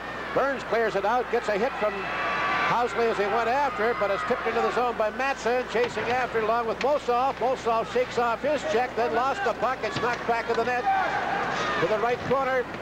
4-1 still Southwest as they hold it in. Love whacking at it. This is Leary, puts it in front. Love is tied up. It's out to the point of Madriga. Can't reach it. It's off the mark. He has to come back for it. Half a minute to play. To Matson. Back to Madriga. To Love. Marlowe saves. Housley back of the net. To brother Larry. To Mossoff. Broken up at the blue line. Dickmeyer trying to hold it in. Mossoff gets it again. Puts it in the slot. It's cleared out by Madriga. And it got by Burns. Comes all the way down the ice. We have a whistle call. 5 seconds remaining in the second period. It's still 4-1 for the Indians over the Packers. Al Shaver, you amaze me with your memory of names and numbers. You step right out of the National League and come over here, and it's just fantastic. I'll tell you, I'm having an awful time with that South St. Paul. Those gold numbers on the white background are really getting to me. I'm telling you, I can hardly read them sometimes. You should have been around 6 years ago when all the names were Croatian. Palatichuks, especially. Palatichuk. How many Palatichuks played at South St. Paul? Bukovic's and... I just remember Palatichuks all the time. You know, Jimmy Carter played for South St. Paul in tournaments, lined back to Green Bay Packers later on. He was the president? I thought he was the president. I didn't... Jimmy Carter said that. Well, there's the horn, and that's the end of the second period. And no change. Well, we had no scoring in the second period, which is a little surprising to me. The first period, they were up and down the ice, and there were so many opportunities. And South St. Paul came into this period needing at least a goal to get back into this game somewhat. And they had their opportunities, Bob Utek, but they just didn't make good of them. Well, they have had a lot of shots. I think the shot total is around 20 for 2 periods. But like the Russians say, you know, you don't count the shots on goal. You win with what goes in the net, and Southwest has an ability to score. And score they have. They lead right now by a score of 4-1. And downstairs right now, Ed Cairo is standing by. In just a moment, we'll go to him. Let's look at the saves now. For Marlowe of South St. Paul, 7 saves. And for Dick of Southwest, 5. He had 13 in the first period. We've made a lot of comment about the fact that Southwest made good their opportunities to score, but we shouldn't pass over the fact that Greg Dick has really, on the opportunities that South St. Paul has had, he's shut them down. He might be the difference. No question about it. Southwest is getting stronger and stronger. I think the big difference in the shots, their forwards are not getting caught up by what have you. There's not as many 2-on-1s, 3-on-2, 2-on-2s. They've tightened up their checking game an awful lot, Southwest. Okay, let's go downstairs now to Ed Cairo. All right, we're down here next to the ice with Coach Doug Woog. And Doug, a long row coming up in this third period. Well, we've got some problems. We've got 3 goals we got to make up, and hopefully we can peck away, get one every 5 minutes or so, but it looks like a pretty good struggle right now. Is it a strategic thing with you at this point? Is there anything you might change? Well, we're not moving the puck very well, and we're not skating very well, so hopefully we can turn that about. I give Southwest credit. They're playing sound in defense, and they're making the big saves. We made our own holes there in that first period, as you saw. We gave them 4 shots, and I think they had about 3 goals. Our defensive missed a play. Another guy didn't pick up in front. A referee call or 2 was questionable. We had a puck out of zone, hit the referee skates, and they ended up with a breakaway, and the other one they took away from us, so another one in front. So we've really had kind of a problem game. I hope we can kick it around. It's our own fault. We made our own mistakes at this point, and I hope things will get better in the third period. Okay, thank you very much, Doug. Doug Woog, coach at South St. Paul. Bob, back up to you. Well, that's the end of the second period of this first afternoon game. The score, Minneapolis Southwest 4, South St. Paul 1.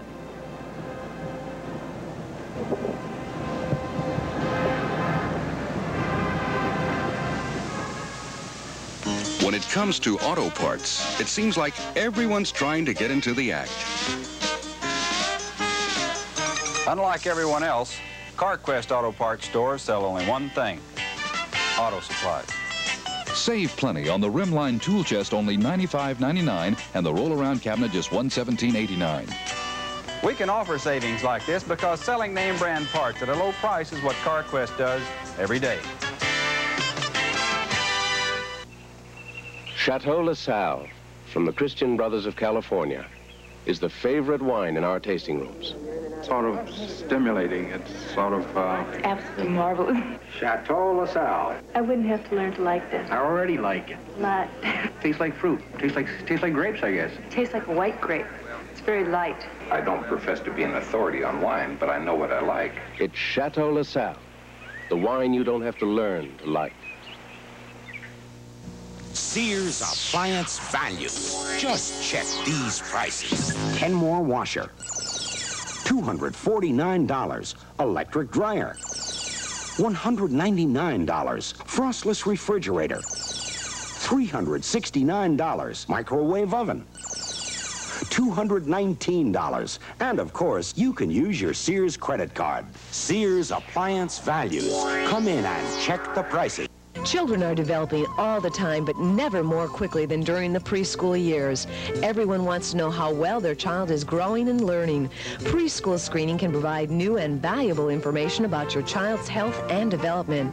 Any child 3.5 to 5 years of age who is a resident of Minneapolis is eligible for this free service provided by the Minneapolis Public Schools.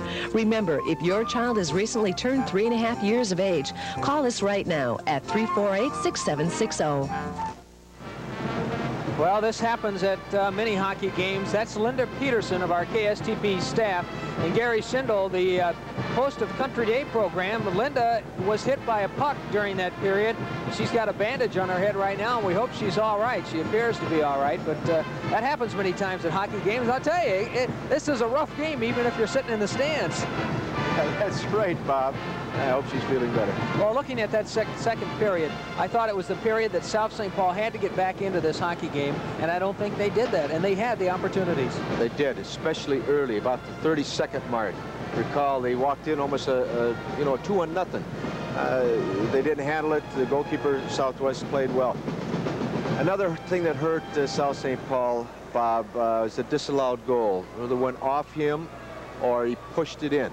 Goalkeeper's out. Question in my mind,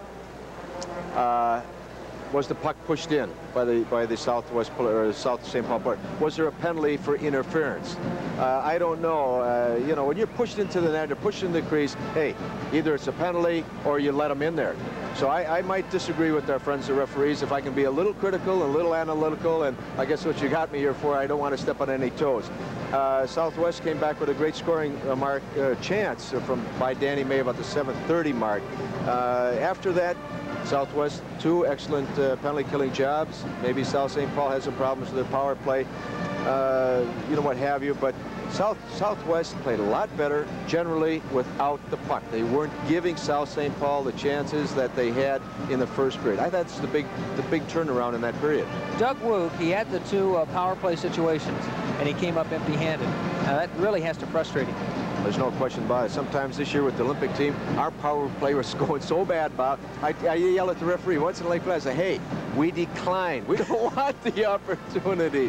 It can happen. You can get frustrated. You want to do well. You take the whole world on your shoulder. And then Southwest, sensing that, was very aggressive and caused even, to make it a little even more difficult. Now, what happens in the third period? Southwest, how do they have to play this game? They've got a comfortable lead. South St. Paul, they've got to really come out charging. There's no question. I think, number one, that Southwest has got to stay out of the penalty box. Don't give them another couple opportunities on the power plays to get back into it. B, make sure on all their offensive rushes that the puck is in front of them so they can go into a good, concrete forechecking pattern. And if they do lose the puck, make Southwest go a long way and go through them. That's very, very important. South St. Paul, on the other side of that coin, now is going to have to start gambling. They might have to start flying some of their forwards. They might have to get behind the defenseman, take some chance, open the thing up a little bit more, and try to score in the first 5 minutes. That's very important, the first 5 minutes of play. Could be a wide open, exciting third period on the part of South St. Paul. Yes, they're going to have to play that way. We'll be back in just a minute. This is the 1980 Minnesota State High School Hockey Tournament.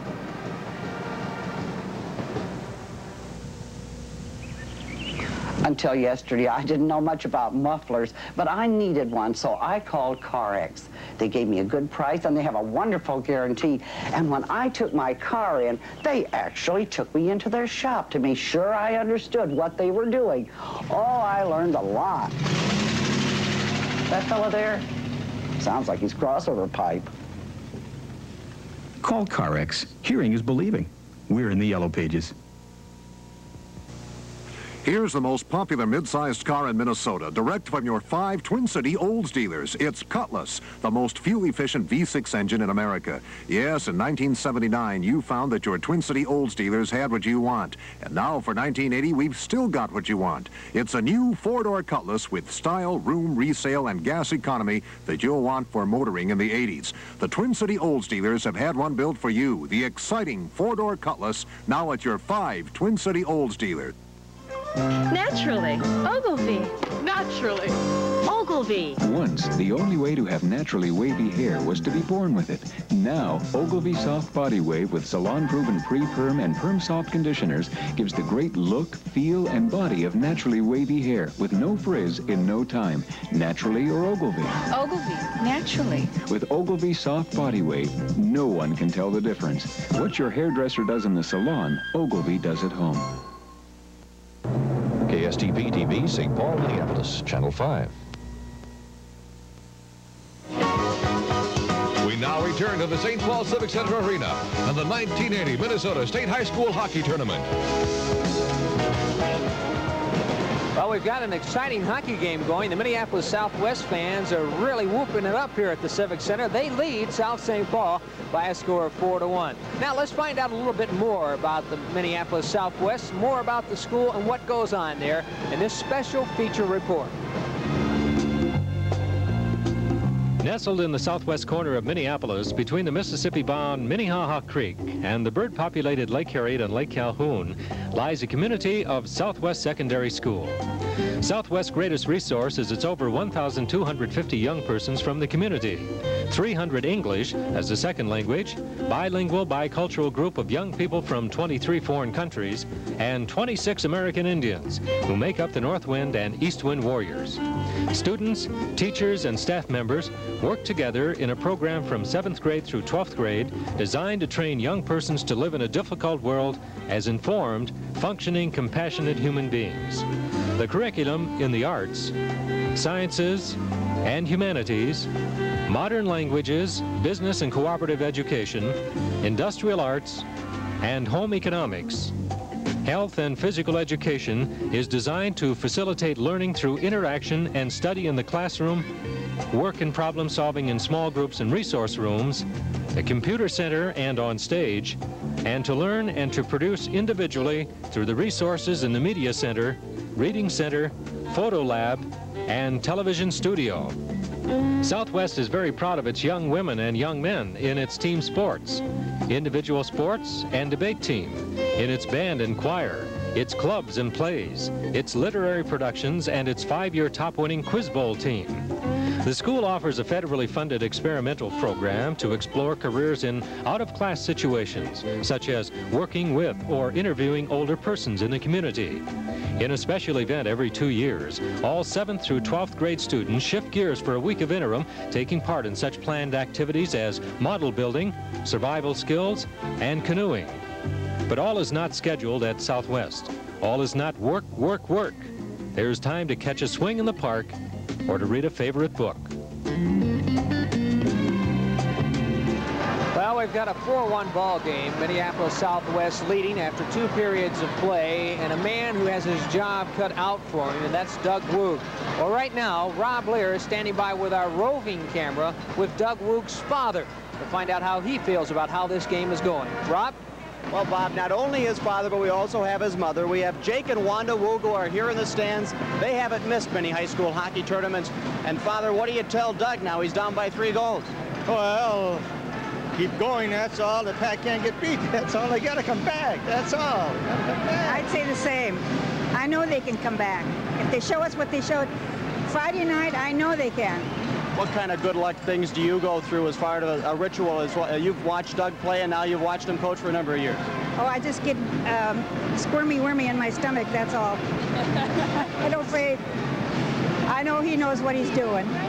You enjoy this tournament year after year, Jake? Oh, definitely so, yeah. That's one reason I come back early. You got to make the state. You can't miss it, that's all. It just gets in your blood, that's all, you know.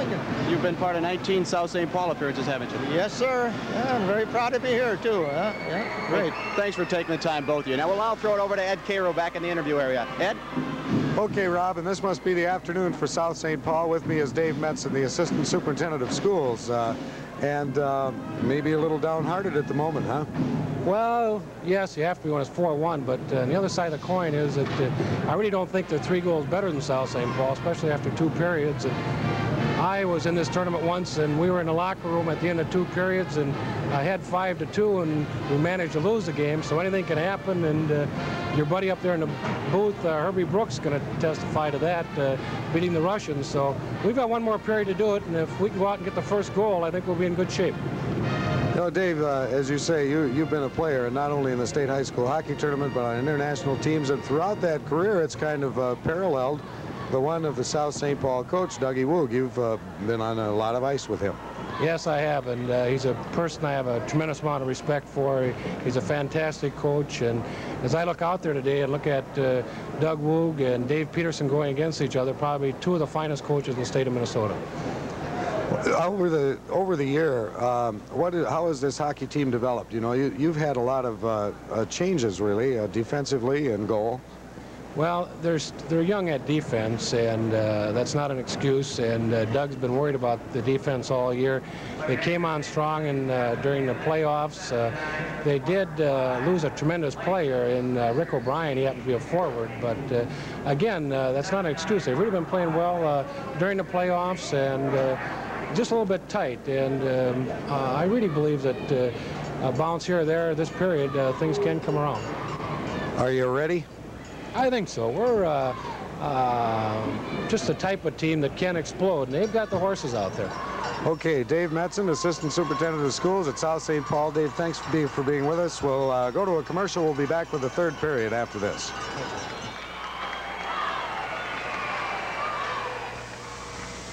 The Northland buys more Mustangs than any other American-made sports car. That's the truth, sport.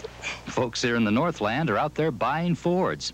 Last year, the Northland bought more Fairmonts than Novas and Citations combined. Yeah, I got one. Folks here in the Northland are out there buying Fords. The Northland buys more Ford trucks than Chevys or Dodges.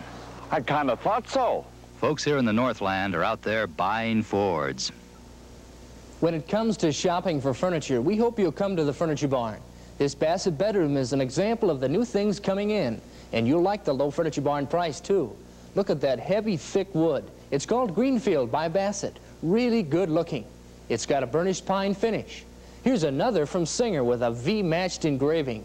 Lots of fine quality bedroom at special low prices right now at all Furniture Barns and Furniture Barn departments in Zayre, Shopper City. Is there a spot in your home for color TV? Color Time TV Rental can fill it with a beautiful large screen console for surprisingly small weekly or monthly payments, including delivery and all service. It's Color Time's rent-to-own plan. There are no security deposits and no creditor checks. If you have a job, you probably can rent from Color Time. Call this number right now. Call today, 827-6281. That's 827-6281. How long, oh, how long has it been since you could afford your fill of meat? Bet you're ready to meet up with Schweigert. Schweigert's famous tender bite wieners, for example. Real old-fashioned sausage meister flavor. Now you can fill up on meat without feeling fed up with prices. So meet up with Schweigert. Schweigert makes it better. Now at a new old-fashioned price. We're back live at the St. Paul Civic Center, going into the 3rd period of action of our first afternoon game between Minneapolis Southwest and South St. Paul. Southwest leading 4-1, and it's really fun to look around this arena and see all the people that are here because they're really having a great time. That's what, whether you're a hockey fan or not, this is the type of event that you can just come to, and it's so entertaining and so much fun that you really get into it. Well, it's Hockey Week in Minnesota, you know, and it happens every year, and it's a state sport, and people really get turned on. It's like one vast convention of people that all come to town to talk about what they've done from the time they were squirts all the way to old-timers. That's what it's about. Well, I think you're right, Bob. It's just a great people, a great time to see a lot of old friends and what have you, and all due respect to other sports, Mr. Shaver, nothing like a hockey person. That's right, Herbie. You hit it right on the nose. A fellow walked in yesterday afternoon here, and he was all the way from Phoenix, Arizona. He and his wife, they're both in their 70s, came up. They're originally from the Iron Range. They had to come back, they said, to see at least one more tournament. So that's the way it goes, all the way from Phoenix to see it. The puck back in the Packers zone. South St. Paul with 15 minutes in which to pull it out, but Southwest putting the early pressure on. There's a shot right on. The save is made back to the point. The drive by Matson is blocked. The Packers get it out, but over to cover Madriga. Feeding to the right, and May drives it in off the wall. Marlowe out to his left. And we have an offside call. They're going to bring it back for a face-off outside the Southwest blue line. And a good defensive play by Madriga. That could have been a breakaway for South St. Paul. Got back very quickly to pick up the loose puck. Very steady.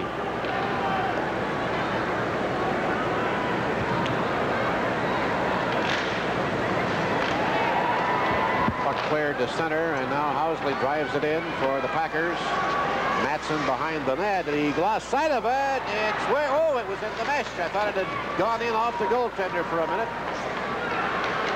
Now they keep it in, a centering pass, and it's picked up on the left side.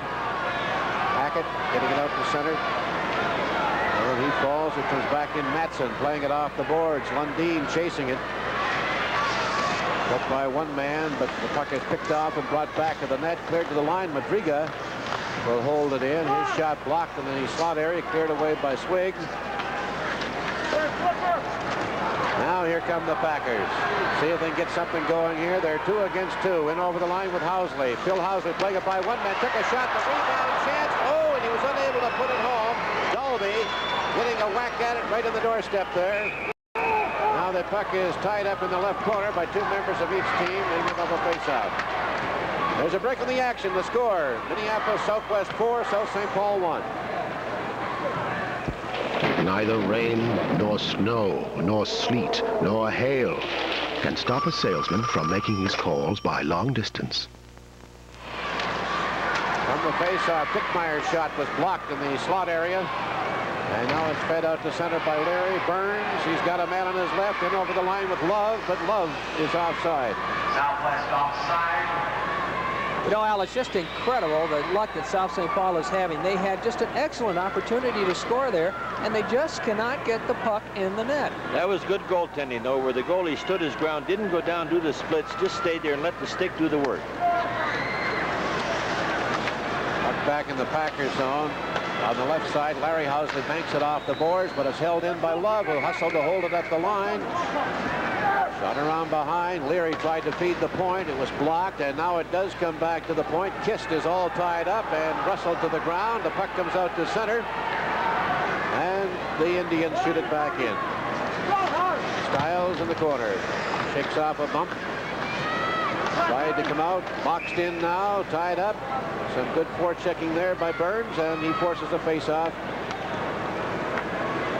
Well, you know, following this game, we're going to have Hill Murray and East Grand Forks, and of course the winner of this one will go against the winner of that one tomorrow night, so it's already taking shape. Boy, that East Grand Forks team, that's a family affair. You've got 3 Michelers, 2 Strandells. That's hockey. That's 5 out of 18 are all from 2 families. Wow. Puck out to center. Madriga taps it back in, and is cleared again by Housley. Rink wide, and back to the left of the goal. Matson plays it to the man coming back. Banked off the boards by Davis. Wall getting it out to center. Matson chases it, ties up the man with the puck. It goes loose, and Davis has it. Doug Davis back to the blue line. Wall feeding it ahead. Griak shooting it in. Left corner, fed ahead, tipped out to center ice. And Matson picks off the pass. It gets by him. He chases it into the left corner. Knocks it back of the net. And on the right side, it's played off the boards, not out. Housley holding it in, plays it back to that, centered out in front. Oh, and Housley couldn't make contact with it. The puck comes out to center ice. Swig. Pass picked off at center by Davis. Drops it back in his own zone to Matson.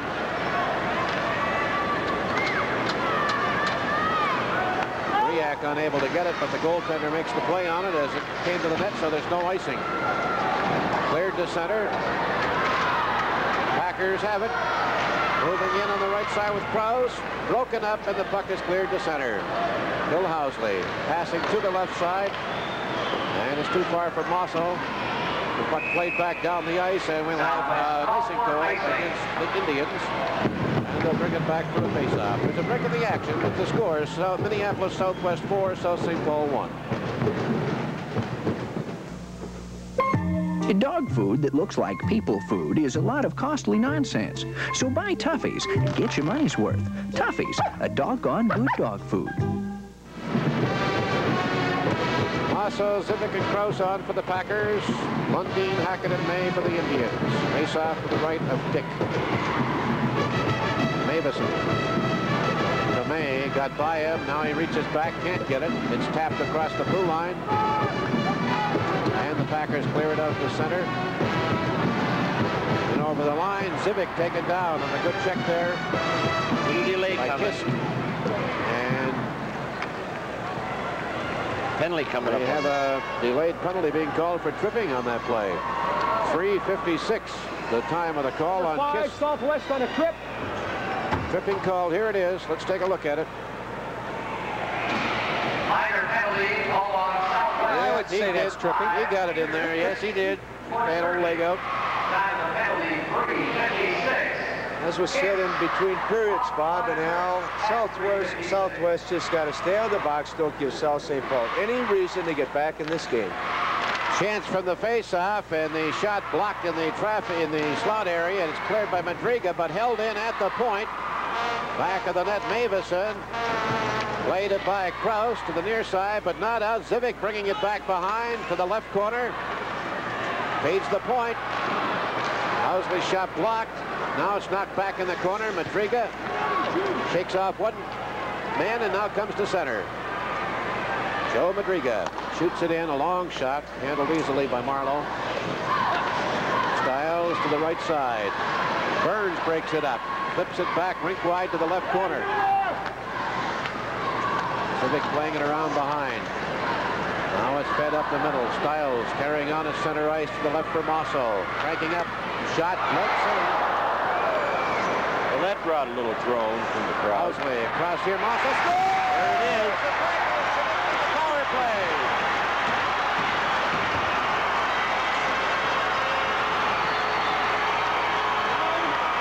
Four to 2. Ted Mosso makes it 4-2. Each team has scored once on the power play. Here it is again. Herbie, you said they had to score in the first 5 minutes to get back into this game. And they came up with a goal, and now it's really a different hockey game. They've got time now to come up with the goals to tie it. Yeah, there's no question about it. And as also was said, Southwest, don't give an opportunity to get back in. Well, don't beat yourself right now. Let's make a correction. They've given that goal to Civic. It was number 9. It was a 9. All right. I told you I was having trouble with those numbers. It was a 9, not an 8. Mosso was 8. Civic is 9. Here they come in again, and that shot raised the side of the net, winding up in the right corner where players from both teams fall on it. We'll have a face-off to the right of Greg Dick. Now, you know, sports never change. When you get a lot of shots and you don't score, somewhere down the line, the cycle's got to work in your favor. If South St. Paul were to get another one quickly, this is going to be a hot game for the last 7 or 8 minutes. Housley, Mossoff, and Dickmeyer on now for the Packers against Hackett, Lundin, and May. So the Lundin and Mossoff on the face-off. 4-2 is the score. The Indians still lead it. Oh, now a shot right on, and the save is made by Dick, and he comes out to smother the loose puck. Well, I think you have to give credit to the defenseman Tommy Stiles from South St. Paul. Instead of pulling the trigger from the point, Al, poised, looked around, found Zivic on top of the circle. Excellent play.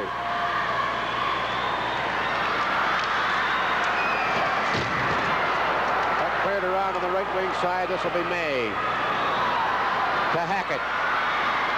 Broken up in the slot area. Now Lundin bumped off the puck. Now gets it back behind the net. Deep. Madriga puts it around on the boards and cleared back up the left side. And dumped out by Housley. Mossoff to his right, overpassing Dickmeyer. Matheson back of the net, losing to Dick Meyer. Now it's to the side of the net, knocked away by Dick. Madriga back of the net, to the right side, straight pass up the middle. Here's a shot. Oh, and he shot it wide. Out in front, a backhand drive. Knocked down by Madriga. Here's another chance to scramble. They're all around the net. And we've got a little bit of pushing and shoving. And the goaltender, Dick, down on the ice, covering up with a big save. It's in the goaltending. Oh, what a flurry, though. All the chances that they had. There's a break in the action. The score is Southwest 4, South St. Paul 2. Sport Shake is the high-protein energy drink made for athletes, but it's natural and tastes like a rich milkshake, so athletes have to be pretty clever to keep any for themselves. Way underway in the southwest zone, and now it's cleared out by Burns to Love. Love shooting it in. Winds up back of the Packers' goal. To the blue line. Held in by Kist. Plum. Eric Plum. Head manning to center. It's a high pass. Got by Dalby. Now back in comes Love, but we've got an outside against Southwest. 8:26 remaining. There is still time for South St. Paul. Yeah, Southwest is backing off on their forechecking game a little bit. They've got to put the pressure on. Don't become concerned. Don't withdraw. Don't play kitty bar the door. Stay with what got them there. And if they do that, they're going to be all right, but they're letting South St. Paul generate too much offense. Civic. Masso. Lost it. And here come the Indians with Griak, broken up by Phil Housley. Starting back with it, Housley played it by one man. Griak picks it up, plays it in on the far side. Civic after it. He's jammed by Matson. They get it back. Oh, it got away. It comes up the center where Phil Housley picks it up. In on the right side, a centering pass by Krause, deflects, and it's brought back of the net. Madriga got dumped behind the net. And now the puck at the blue line. Wall trying to get it out, and does. This could be interesting, but it was broken up by Phil Housley with two Indians right there. Matson. Pass to Griak. Stolen away. Housley cranking up the shot as he got knocked down by Madriga, and the shot was high and off the glass. Puck back to center. They'll wait for men to clear the zone. Pass got by Phil Housley, picked up, brought out by Madriga as he got around Mosov. Now he's checked and knocked down at center by Phil Housley. And this is Hackett on his off wing. Good save, Marlowe. Very good save. Centered out in front for Hackett, but Housley broke it up, clearing, and now a long shot by Mavison. Put back behind the net, Hackett loses it. Phil Housley clearing around on the left side. Mavison may get it, shoots, blocked in the slot, cleared ahead. The Packers get it out as two men go down. Mavison at his blue line, hit Manning. May shooting it in on the backhander. Swing shot, deflects off a man and comes to center ice. It's dumped in, a bouncer, and Dick scoops it up on the first hop and holds it in the glove. They'll have a face-off. Well, this point on, South St. Paul is going to have to start flying somebody, either one of the strong side forward or weak side forward, to get out, get in behind those defensemen, start looking for some breakaways, open things up. They've got to just pull out all stops right now. Well, they got to get that first goal. That's very important. They get real close. They got a chance now with a face-off down the southwest zone. Let's see what happens. 6:32 remaining in the period and the game. Lundin and Dalby. Dalby centering for Dalzell. And Sabaski as the puck comes around behind the net. Kist trying to get it loose. Knocked back of the net. Sabaski after. Hackett plays it around behind. And now it's in the right corner. Head ahead, but not out. The Packers keep the heat on. A shot for the point is right on by Flom. It's kicked out, and here comes Hackett with Lundin on his left. Two men back to cover. Hackett shot, and Marlowe steers it away to the right. Sobaski laying it ahead. Dalby relaying it to center, but it's broken up, and Mavison pokes it ahead with Lundin whacking at it. Knocked back in the Indian zone, and a long pass by Madriga. Comes back of the Packers goal. Mavison tried to center it. It's picked off and cleared to center ice. Madriga backing in across his blue line. To the right side. Love on his off wing. Plays it in. As he runs into Plum in the left corner. It's shot around behind the net. And now it comes back out to center. Mavison playing it off the near boards. Now this is Burns. Got knocked down from behind. Now right in front, Mavison tapped at it, but it's picked up by Stiles. On the far side for Krause. Tied up by Burns. It's out to center. Love playing it back to his blue line. Matson poking at it. It comes out to center and is picked up in the neutral zone. Broken up.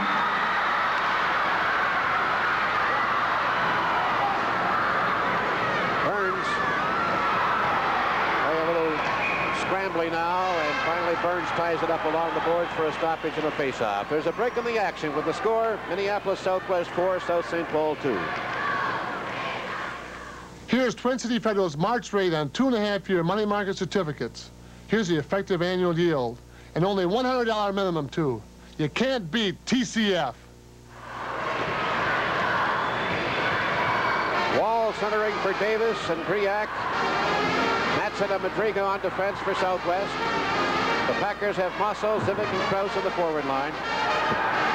And Southwest putting on some of that pressure now that Herb talked about. From the face-off, the puck comes to Matson, and he clears it to center ice. Phil Housley coming backcourt, chased by Griak. Housley up the wing now for Mosso, stolen away by Burns, and he got bowled over as he walked into Zivic. And out come the Packers, down by 2 with 4 something to go. In they come, and it's tied up by Madriga as he took his man out along the wall, tying up Mosso.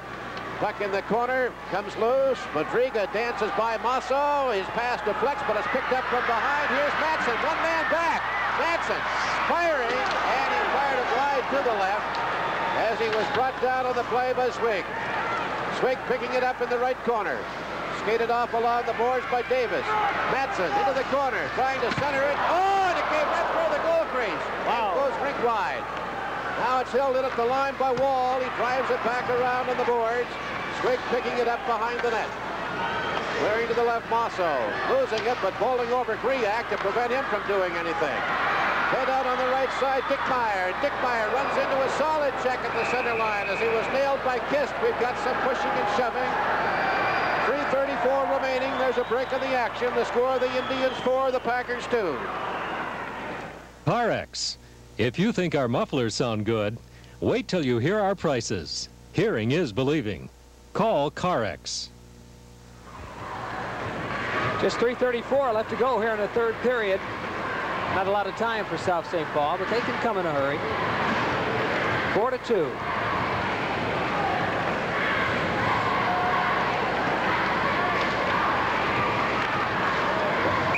Puck goes out of play. We'll have another face-off near the center line. I think the big question I have right now, Al, is how much Dave Peterson can make use of Hackett, Lundin, and May. They control the play when they're out there, don't they? Yes, they do. Puck back in the Packer zone. Plum taken in by Hackett. Plum down, and the puck underneath. Hackett on top. We'll have a face-off to the left of Marlowe. No, we should mention the officiating has been excellent throughout the game. They've kept their eye on things, kept the game under good control. Well, they've had a tough, couple tough calls. Disallowed goal on 2 of them. Tough calls. Those 2 goals represent the difference in the score, too. They were both against South St. Paul. Yep. Stiles, checked by Hackett. Failed to get it out. It's held in. Kist. His pass was broken up. 3-on-1 breakout. Here comes the pack. Mosso feeding to the right. A shot by Dick Meyer. The save by Dick. That's a question there of a Southwest guy over-gambled just a little bit down in the other zone going for the puck, and he left one man back, and they caught him 3-on-1. Now this is what Southwest was doing at the start of the game. They cleaned it up in the second period. They backed off from a good forechecking thing. They started this period. They're coming back. Now they're a little bit too aggressive. But Greg Dick, very, very smart, poised in goal. Housley takes the face-off, but the Indians get it at center. Love drives it in off Stiles, and is scooped up and held by Marlowe. And we got 3 minutes to go in this game. It's 4-2 Southwest. The winner comes back tomorrow night. They'll either play East Grand Forks or Hill Murray. It's going to be a biggie.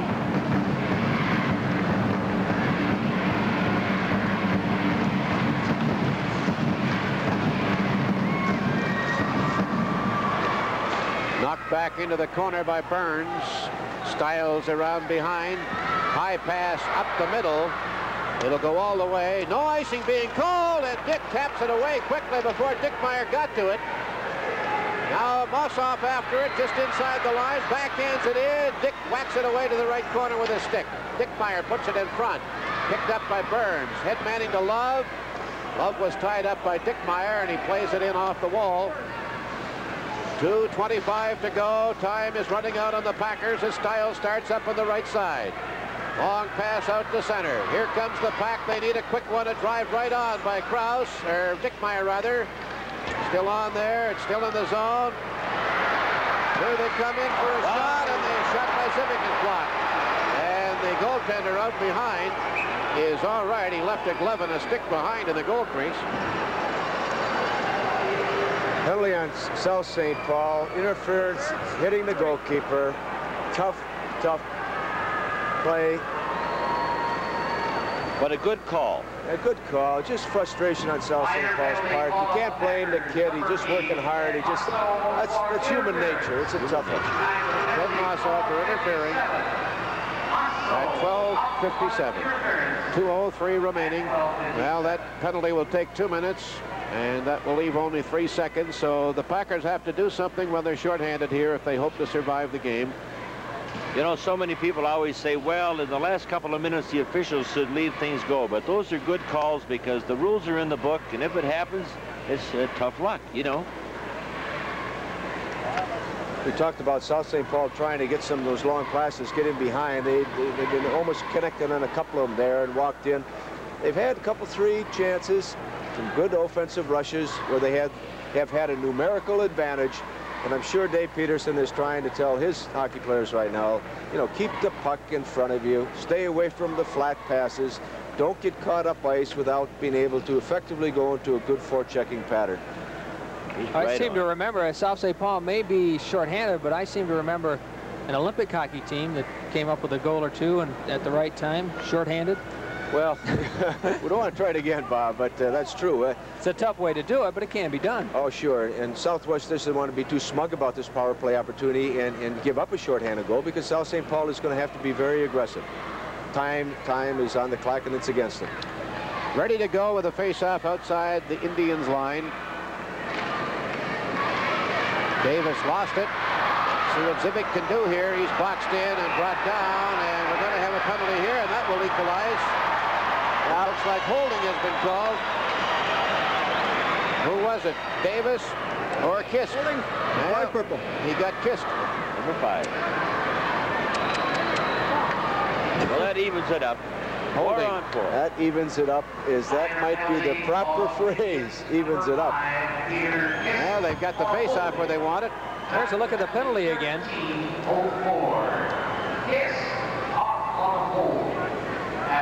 Kind of hard to tell from that.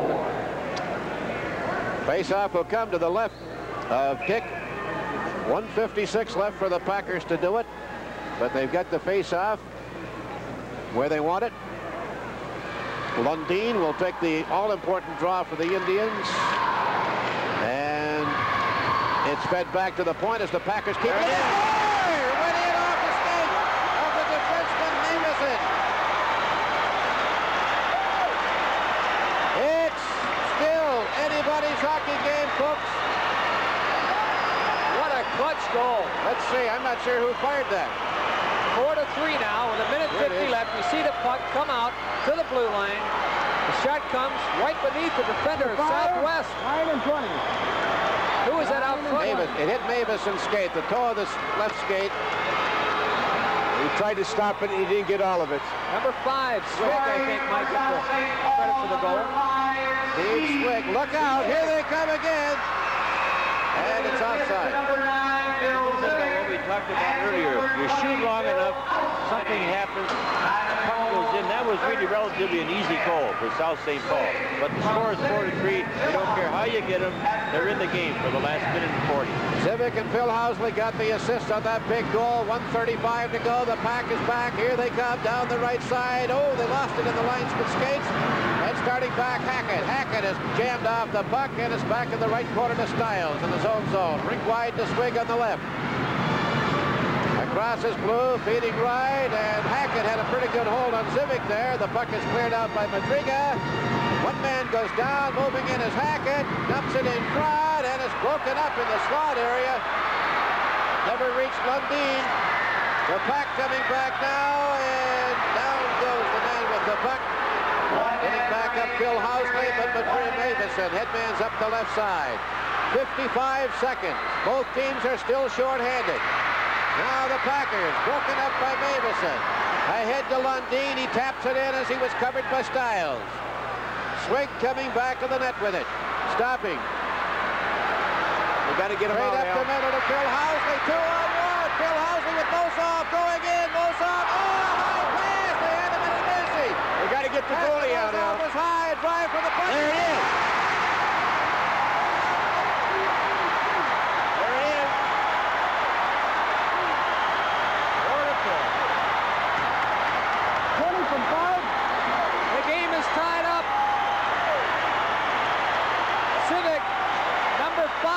The shot, and then number 20, Phil Housley, after Dick made the save. The initial save is made. He can't control it with his glove. The puck is laying in the crease, and they just put it right in. 28 seconds left in the game. Hey, what a great opener. What a great opener. Right. Right. Typical high school hockey. Go to overtime. Herbie, you wrote a great script, kid. I want to congratulate you. Did you do it yourself? I don't know, but I look at that number 20. Is he a sophomore? Phil Housley, grade 10. The sophomore shave? I don't know, but boy, he's playing like he's about a junior. Like about 20 years of age. Well, this will probably take us to overtime, which will mean a little 5-minute bench rest, and then they'll immediately go to the sudden death right after this is over. Phil Housley is in grade 10. And I think he's been the outstanding player on the ice, both teams. This is Burns. He lost it. 20 seconds. Shot blocked just inside the line. Held in by Larry Housley, and now we have a hand pass being called, and we're going to have a face-off. In the circle to the right of Dick with 13 seconds remaining. The score is tied 4-4. Incidentally, both teams are still shorthanded. Boy, you don't leave your television set now because nothing is as exciting as overtime hockey. The Packers will be at full strength in 11 seconds, but there's not enough time left for the Southwest Indians. 18 seconds left in their penalty, only 13 remaining in the game. Mossoff with Burns on the face-off to the right. Burns goes down. Madriga stumbled, but maintains his skates and clears it to center ice. Stiles playing it ahead. 3 seconds, 2 seconds, 1 second. We got overtime, folks. The score after regulation time, all tied. Well, what a finish to that game. We'll be going into sudden death overtime here. South St. Paul and Southwest tied 4-4. And the final 2 goals of that game, Civic, Steve Swig, scored for South St. Paul. Then he got the assist to Housley on the tying goal. So he played a very major role in getting South St. Paul back into this game. And what an amazing end to a game. Well, I think the thing to remember is that South St. Paul took most of the shots in the game. They didn't score for a long time, but if you keep shooting, things have to happen for you. You keep swinging the bat, eventually you're going to hit the ball, and all of a sudden they got him in it's typical high school hockey, overtime. Well, now, Herbie, we go into the overtime. What do you do now if you're the coach? Southwest, suddenly they had total control of the game. Now they're tied. South St. Paul has to really have the momentum coming back to tie the game late in the going. Yes, there's no question. South St. Paul's got some momentum. I would, I'll tell you, obviously, you're going to have to put a lot of pressure on those loose pucks. But if you don't have it, be a very effective checking hockey club right now.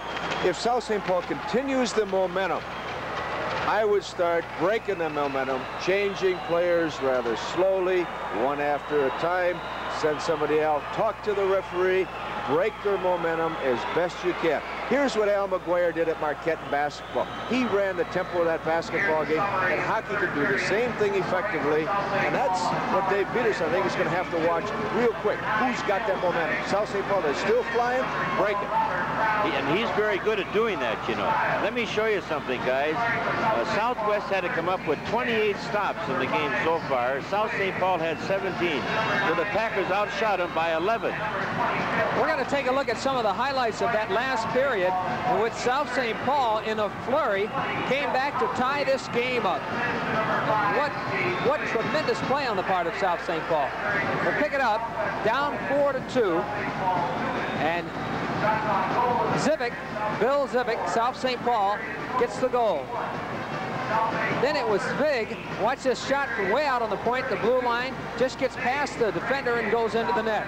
And then the tying goal, it's Svig to Phil Housley. He makes the shot, Svig, it bounces up, and Dick just can't control it with that glove hand and drops it behind him. It would have been better if he'd have dropped it in front, obviously, but then Housley was just there to scoop it in, heads-up play.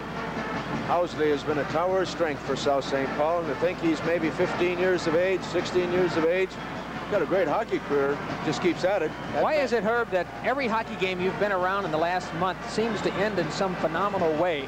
I mean, that's because it's the greatest game in the world. This reminds you of Lake Placid, Herbie? Well, I suppose we go back to look at the North Stars last night against Montreal. Right. Glenn Sonmore's got to be scratching his head. Claude Lurel. You know, you never know this. That's what makes hockey the greatest game in the world. Boy, I'll tell you, the pressure's got to be building on those kids down there right now. It's all going to end with the next shot that goes in the net, one way or the other. Reminds me of the deciding game last year. Do you remember the deciding game of the tournament last year when Edina East won it in overtime there? Dave Lowen and Michigan Tech came down. We were talking about that. We said, you got to keep Lowen off the board when I was working with, KS the radio. He made a great play. He's had a great freshman year at Michigan Tech, too. Yes. Now, the procedure that we go through here is that it's sudden death overtime, and I believe if they play 3 straight overtimes and the game is still tied, then this game will be postponed and moved tomorrow till 9 o'clock. The finished play there. We'll go down to Rob Lear. Maybe he's got an explanation on that. Bob, I've got the coach, Doug Wu. Coach, what did you tell your kids that come back and they tie up this game in the third period? Well, I told them they didn't want to come out and skate hard, don't come out at all, and I guess they got the message. What kind of momentum then you take into this overtime? What are you talking about? We're starting 0-0 again. It's a whole lot better than where we came out of the third period, though. 3 goals down, so we're a little more optimistic right now. You've been an overtime club all year? We had a couple of them. Good luck. Thank you, Rob. Bob, that's a story from down here on the South St. Paul bench area. Okay, back upstairs. Now we've got the 5-minute rest period that we just went through. We'll go into an 8-minute sudden death overtime period. Then they'll make ice, and then they'll play a 15-minute sudden death overtime period. If it's still tied after that, they'll have another 5-minute rest period. Then they'll play another 8-minute sudden death overtime period. And if it's still tied after that, then they will finish the game tomorrow at 9 o'clock in the morning. Not many years ago at the Met, when we had one that went 8 overtime periods, and the Johnson goalie, his name was Long. Dougie Long. But let's go back 25 years ago. 25 years. 11 overtimes, Mr. Shaver. Yeah, I know. 11 overtimes. Were you in that game? We played the next game against Rosso, and we finished about 2 in the morning. Imagine that. 11 overtimes, Al. There were no rules. They kept playing and playing and playing and playing. Then they just had to ad-lib it to see what we're going to do. We went out and played a period, let them come back. Unbelievable. You do that on orange juice. It was Minneapolis South and Thief River Falls.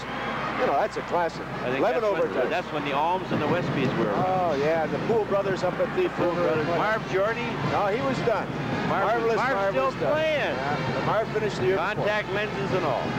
Oh, here we go. We got an 8-minute overtime. The first team that scores will win and advance into the semifinals. There's the Southwest bench. Coach Dave Peterson. He's got to be wondering what went wrong. He had to lead in this game 4-1. One thing you know South St. Paul came back. One thing you know now, guys, they'll both turn it on. They'll both skate all over the place. They'll do a lot of pushing because you can't hold back at this point in the game. In the last minute and a half of play, there were 3 goals scored. In the last minute and a half. Unbelievable. Unbelievable. Somebody pick up the phone and call Howard to tell him to get in here. He's missing a dandy, will you? Do we have to? Not if you say so, Herbie. But I'm not the boss. We makes still a good have a man Howard. on the He penalty just box doesn't for look like it. Southwest, of course. Kist has only seconds Here we remaining. go. The puck is down. The Packers come in with it. Kist comes on. Now here's a shot right on. Ooh, the puck gets loose at the right. It's in the corner. Packers feeding back to the point. Housley's shot. The save is made by Dick. Madriga around behind. Kist on the left side. To center for Lundin. Tapped off his stick neatly by Swig. Got through Masso, but it's cleared out by Housley. Mavison playing it back in, but Kist is slow clearing the zone. We have an offside against the Indians. Boy, they were throwing pucks in a hurry at Southwest goalie Dick right there. No, this is what I'm talking about. South St. Paul's hot. Break the momentum. Do something. Pete's got to break it somehow. Check the curve in the stick. Check the curve in the stick. Do something. Now Al McGuire. I always refer to Al McGuire. He was a master at it. On the face-off, a puck is shot in by Plum. Kist takes off a check from Dickmeyer. Headmans to Lundin. Two men back, a third coming to May. There it is. Ball over. Southwest. What a shot! Top left corner. May picked it perfectly. Look, talk about threading a needle. How about that one, Herbie? Well, I'll tell you. Danny May has got a great shot. You can see it very evident in the first period. Yep. He scored that first goal. He can pull the trigger. Mike Lowen last year at Edina, same type of hockey player. Shoot the puck. He really got good wood on that one. Well, that's 2 goals and an assist for me. Lundin will get an assist. Lundin and Kist will get the assist. Let's look at it again. Nice May play. gets the goal. Lundin with the assist. And as you said earlier, Herbie, he has a powerful shot. And he really just pushed that baby with a lot of power into that net. Yep, good shot. Good shot by Danny May. Got a big, looks like he's got a heavy shot out. It should be powers to go through. Really a great game, guys. I'll tell you, the winner of this game is going to be tough tomorrow night. What do they better start? believe it. What do they start that clock at? 7:30 or 8? 8. So 47 seconds is the official time of the winning overtime goal by May. Come what may, and May did come. Now, is that Dennis May's son? Yep. Denny runs the Bloomington Ice Guard. Does a great job out there in Bloomington. That's his job. That's where you first start playing the Gopher scrimmage game. That's right, Bob. Well, it was a heartbreaker to lose after a brilliant comeback like that, fellas. You got to feel a little bit sorry for the Packers after. How many times have you seen it? Teams banging at the door, banging at the door. The other team goes down. The first shot goes in. But it was a good goal by Southwest. South St. Paul did not lose on a fluke. Well, one thing you've got to hand to Southwest is that, you know, just making this tournament is an honor for a hockey team, and it's tough for any team to lose in a game like this.